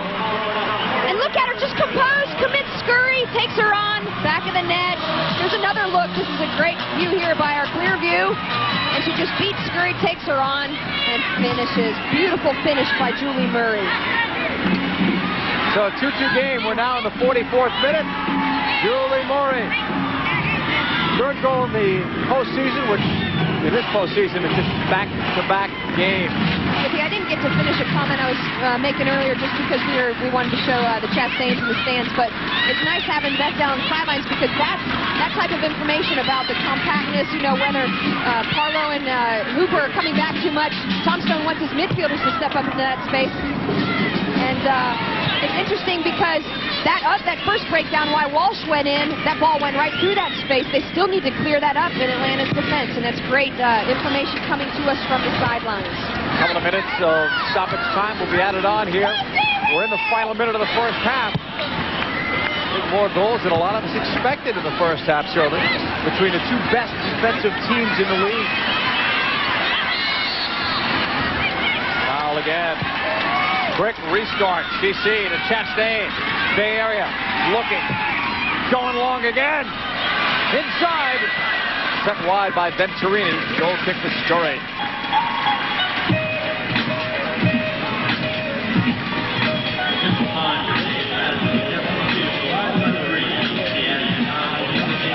Final minute. A couple of minutes added on here in the first half. Great day for soccer if you're a player or a fan in this crowd at Foxborough Stadium. Sun shining for the final game of this WUSA season. Serlinga. Harlow. Pushing it up. Sawa. Deflected it, but nobody is close enough to it. Lindsay leads it back for her teammate. Ladies and gentlemen, the referee has indicated that 2 minutes of stoppage time is added to the first half. A reminder, we're in that first minute of stoppage. On the field of play. Flicked up, but it goes the other way. Free kick for the Atlanta Beat.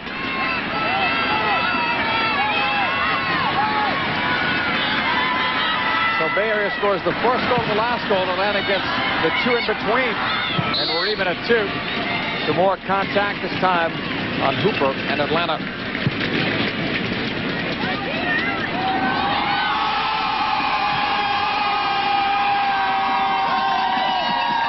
Cybrace fans certainly came the longest from the San Jose area to watch this game. They're here celebrating their team's success story. Here is Hooper, knocking it back. Left side, Krzyzewski. And that one goes out of play. Second minute of stoppage time. Another first half, though. 4 goals so far. And all 4 of them have just been picture book, JP. Tactically, technically, everything has just been unbelievable. And it makes sense, you know, this is a culmination of a great year. All the players are so sharp. This is what they've been training for all season long. Segura sends it up. The air, Walsh deflects off Venturini. CC, a little juggling act. It deflects over. Walsh picks it up. Up the middle she goes to Hooper. Charmaine gets control. Sends it wide. The run by Krzyzewski up to Harlow. That's going to do it for the first half of play. What a first half it was. It looked like Cybrace get off to the jump start. They're in control. Atlanta gains momentum, and then Wendy in the end, the Cybrace get it. Well, you know, it's a great game so far. Great first half. 2-1, or 2-2 is your score at halftime. Let's go downstairs again and join Beth Mullins and special guests. Well, Brandy, you told me yesterday you thought the team that controlled their emotions the best would be the winner today. Do you think emotions played a little bit into those early goals? Well, there's no doubt. At the beginning of the game, there's always going to be a lot of adrenaline. Hearts are pumping fast, blood's running. And I think you could attribute those goals to that. But the game has since settled down, and I think it's turned in a direction that we're very accustomed to playing, and we're very happy going into the half 2-2, and it's going to be a battle for the next 45 minutes. Thank you, Brandy. JP? Thanks, Beth. Stay tuned to that battle. We still have a long way to go from Foxborough, Massachusetts. You're watching the WUSA Championship on TNT. It's tied at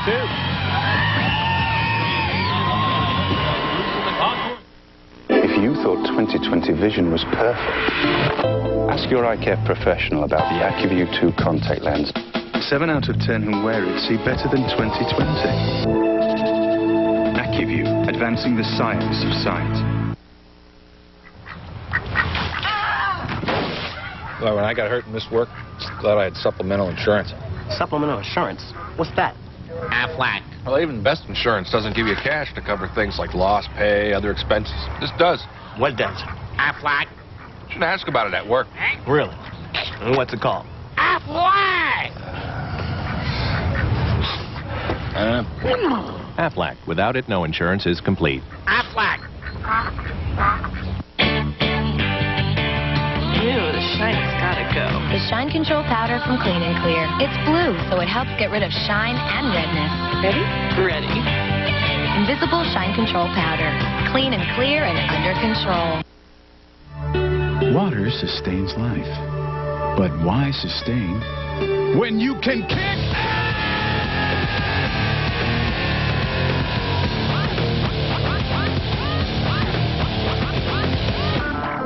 Gatorade. It's got stuff water doesn't have. Proven to get you not just back, but through, over, and above.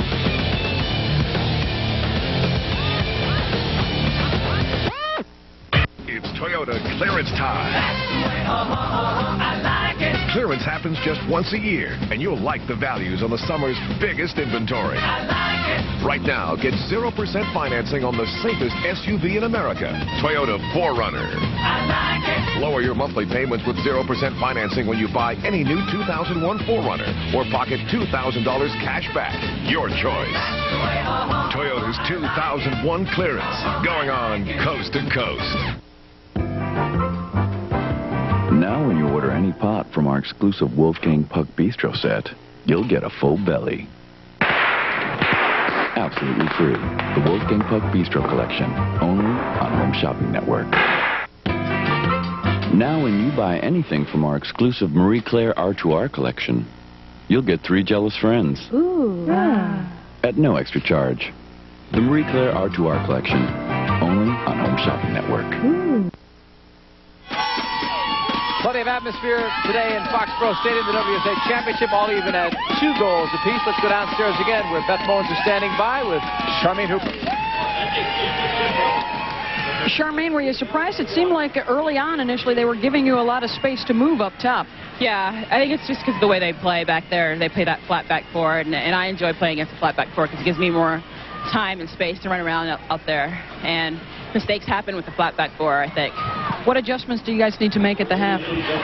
Well, we just need to mark a little bit tighter in the box because we've given away 2 goals, you know, just maybe we've lost our players for a second and they've gone in on us and gotten 2 goals. You know, I wish I had that chance back there. You know, I get yelled at for passing the ball so many times, and that's one time I can definitely accept being yelled at. But second half, we're definitely going to come out strong as we normally do and get the win, hopefully. That's Charmaine Hooper, who has scored one of the Atlanta goals today. Chastain Bivens, Hooper, and more of your goal scores, even at 2. We'll talk awards when we come back.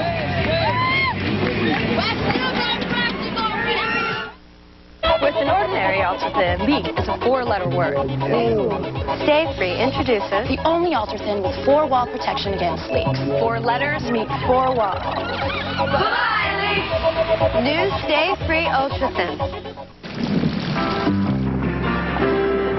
The raindrops keep falling on my head, but that doesn't mean my eyes will soon be turning red.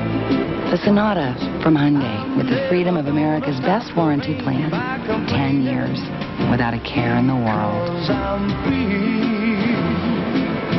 Nothing's worrying. For a limited time, get the Sonata with automatic transmission at no extra charge. There's more to girls than meets the eye. We're strong and beautiful, no lies. Soft and dry is that way too. Strong and beautiful, just like you. A strong dryness ingredient and skin conditioners keep you softer, drier, strong and beautiful, just like you. Nobody understands your passion to play like Sports Illustrated for Women magazine. Whether you're trying to make the team or just staying fit, SI for Women is what you want. Heroes, inspiration, nutrition, training, and great gear. Now there's a special offer for WUSA fans. Call now to get a free preview issue and be your best on and off the field. Sports Illustrated for Women. Call 1-800-ALL-STAR. Welcome back, everyone. We're here at halftime of the first ever WUSA Championship match from Foxborough Stadium in Foxborough, Massachusetts. Hope you're enjoying today's game here on TNT. Last night, the WUSA held their first annual awards dinner, and what a dinner it was. A nice night for Tiffany Milbert. She collected a lot. She was the MVP, Offensive Player of the Year as well. She scored 16 goals in leading the New York Power to the semifinals. Here are some of the other winners. How about Ian Sawyer's Coach of the Year? At the beginning of the year, he was more like a consultant for Bay Area. Wasn't supposed to coach them. He gets him into the final. Well-deserved honor as Coach of the Year. Other award winners, congrats to Kate Sobrero for all the work that she has done in the Boston community. And the Referee of the Year is Sandra Hunt, who is today's referee. The Global 11 first team, some familiar people because these are people playing in today's game. Cooper, Chastain, Bean, and CC. We congratulate all those who were elected by the Professional Soccer Reporters Association. Stay with us when we come back. It's the Hyundai $1 Million Kick.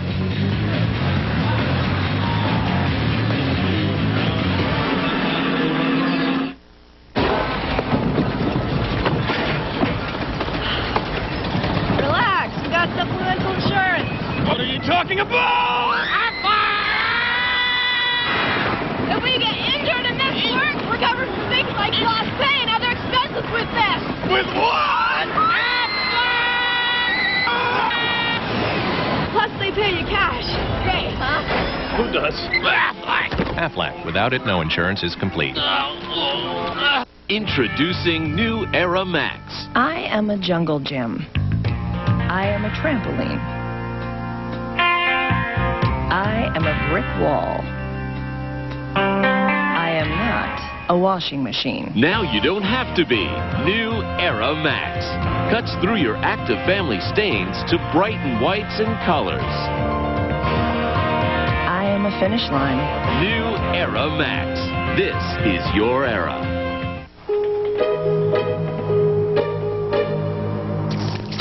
Let's do it. These guys don't look so tough.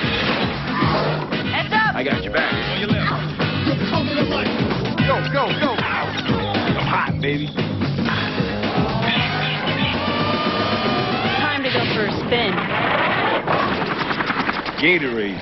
Bring your game to life. I'll take the big guy. Which big guy?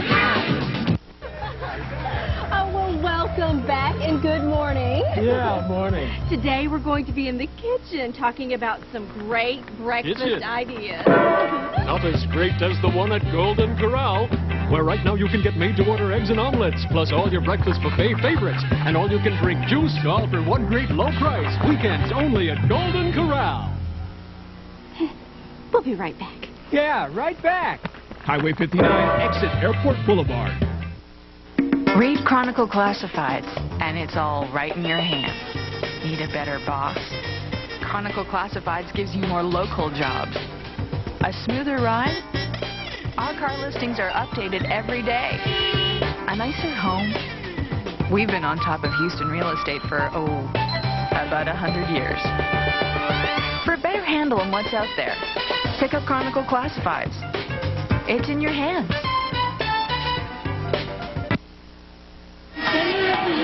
Welcome back, everyone. Our halftime score, all even at 2 between the Bay Area Cyber Rays and the Atlanta Beat. Now it's time for the Hyundai halftime $1 million kick. Let's go down to Beth Mullen. JP, Gary Dawson from Arlington, Virginia, looking for the golden goal today. He entered this challenge back in the inaugural game, and who better to prepare you for your kick for $1 million than Michelle Akers, one of the founding players in the WUSA. Yesterday in practice, Gary almost put it into the front window there to win.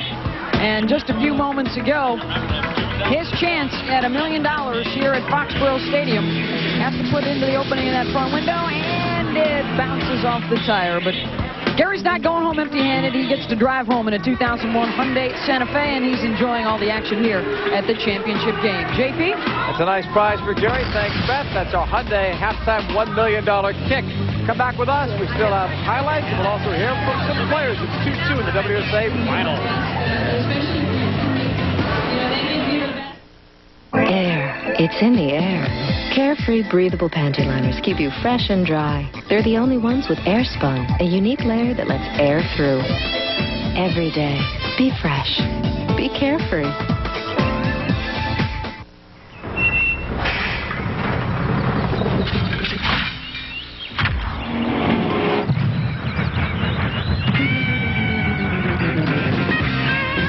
The Santa Fe from Hyundai. Full-time, four-wheel drive, V6 power, and the freedom of America's best warranty plan. The Santa Fe. You're in for a long, smooth ride. If you thought 2020 vision was perfect, ask your eye care professional about the AccuView 2 contact lens. 7 out of 10 who wear it see better than 2020. AccuView, advancing the science of sight. I'm your Venus. I'm your fire, your desire. Introducing Venus from Gillette, the first razor designed to make you feel like a goddess.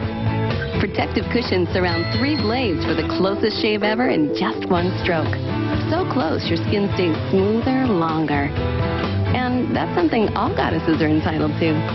Now, individually sealed blades are easy to store, easy to change. Venus, reveal the goddess in you. This is Brisbane, Australia, host of the Goodwill Games 2001. I'm Ernie Johnson. The weather here has been either incredible or spectacular.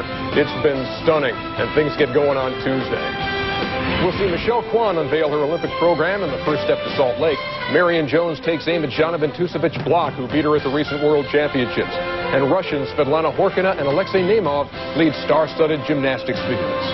Coverage begins Tuesday night at 10 Eastern on TNT.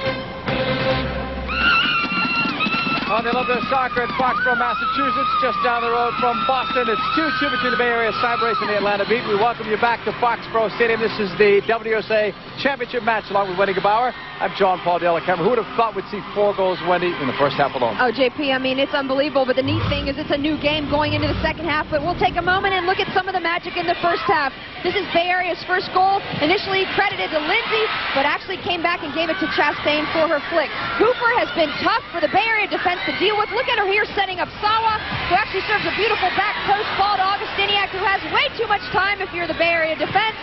Tees up Bivens back of the net. You know Bay Area would like to have that back. Now look at this ball. Long ball from CC into Brianna. Kind of a broken up play for the Bay Area, but watch the drop kick and the tactical organization. If you got Carlo on the field, why not go ahead and serve about an 80-yard ball into her for her to flick? Now look at the beautiful run in by Hooper in behind the defense. She commits Bean, and that is a picture book finish, folks. And then we'll take a look at the second goal here by Bay Area, and it's scored by Julie Murray. Very cool and composed in the box, commits Brianna Scurry and the back of the net. And we'll take a look at Charmaine Hooper. We featured her at the top of the show. We've seen how much magic she's performed. Here's an opportunity here she has. She said in her halftime interview she'd like to have that chance back. She passed it off and should have taken the responsibility. And we'll take one more look at a Bay Area chance here. Brianna Scurry comes out and makes a huge save. And then we'll take another look here. Look at this. This is how it started. It was a couple saves from Brianna Scurry. She's been hot in the nets for Atlanta Beat. The Atlanta Beat and the Bay Area Cyber Race all even at 2 goals apiece after one half of play. Atlanta has outshot the Cyber Race, but the Cyber Race have put their shots on goal, all 5 of them. We told you earlier that we have mic'd a couple of players. They've been wired for sound. Let's listen into some turf talk from a couple of players. That's it, Blue! That's it, Blue! Yeah! Good stuff. Kenny, that's a great ball. That's all you do. Nice, nice try, nice try, nice try. Oh, chico. Good job, Sarah!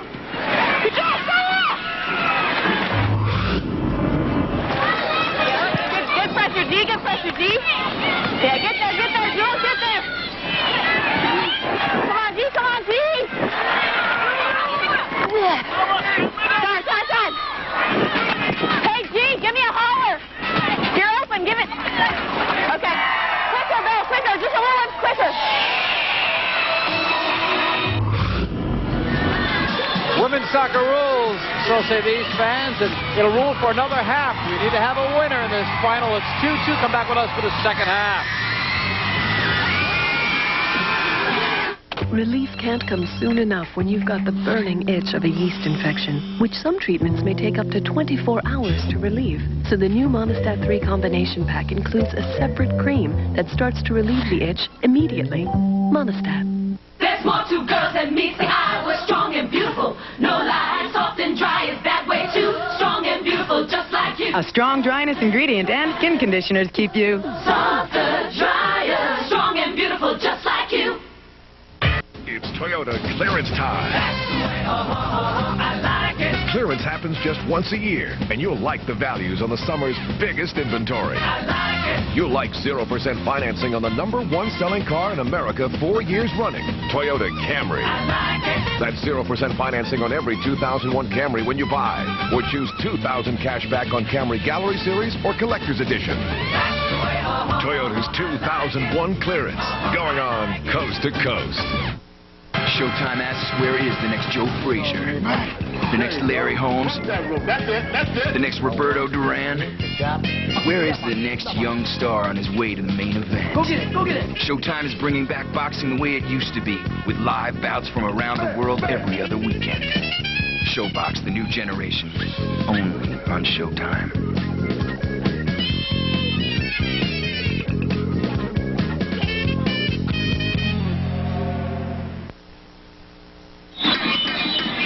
Welcome back to the WUSA Championship. 2-2 after 45 minutes of play. Second half just underway. Cyber Rays on the attack.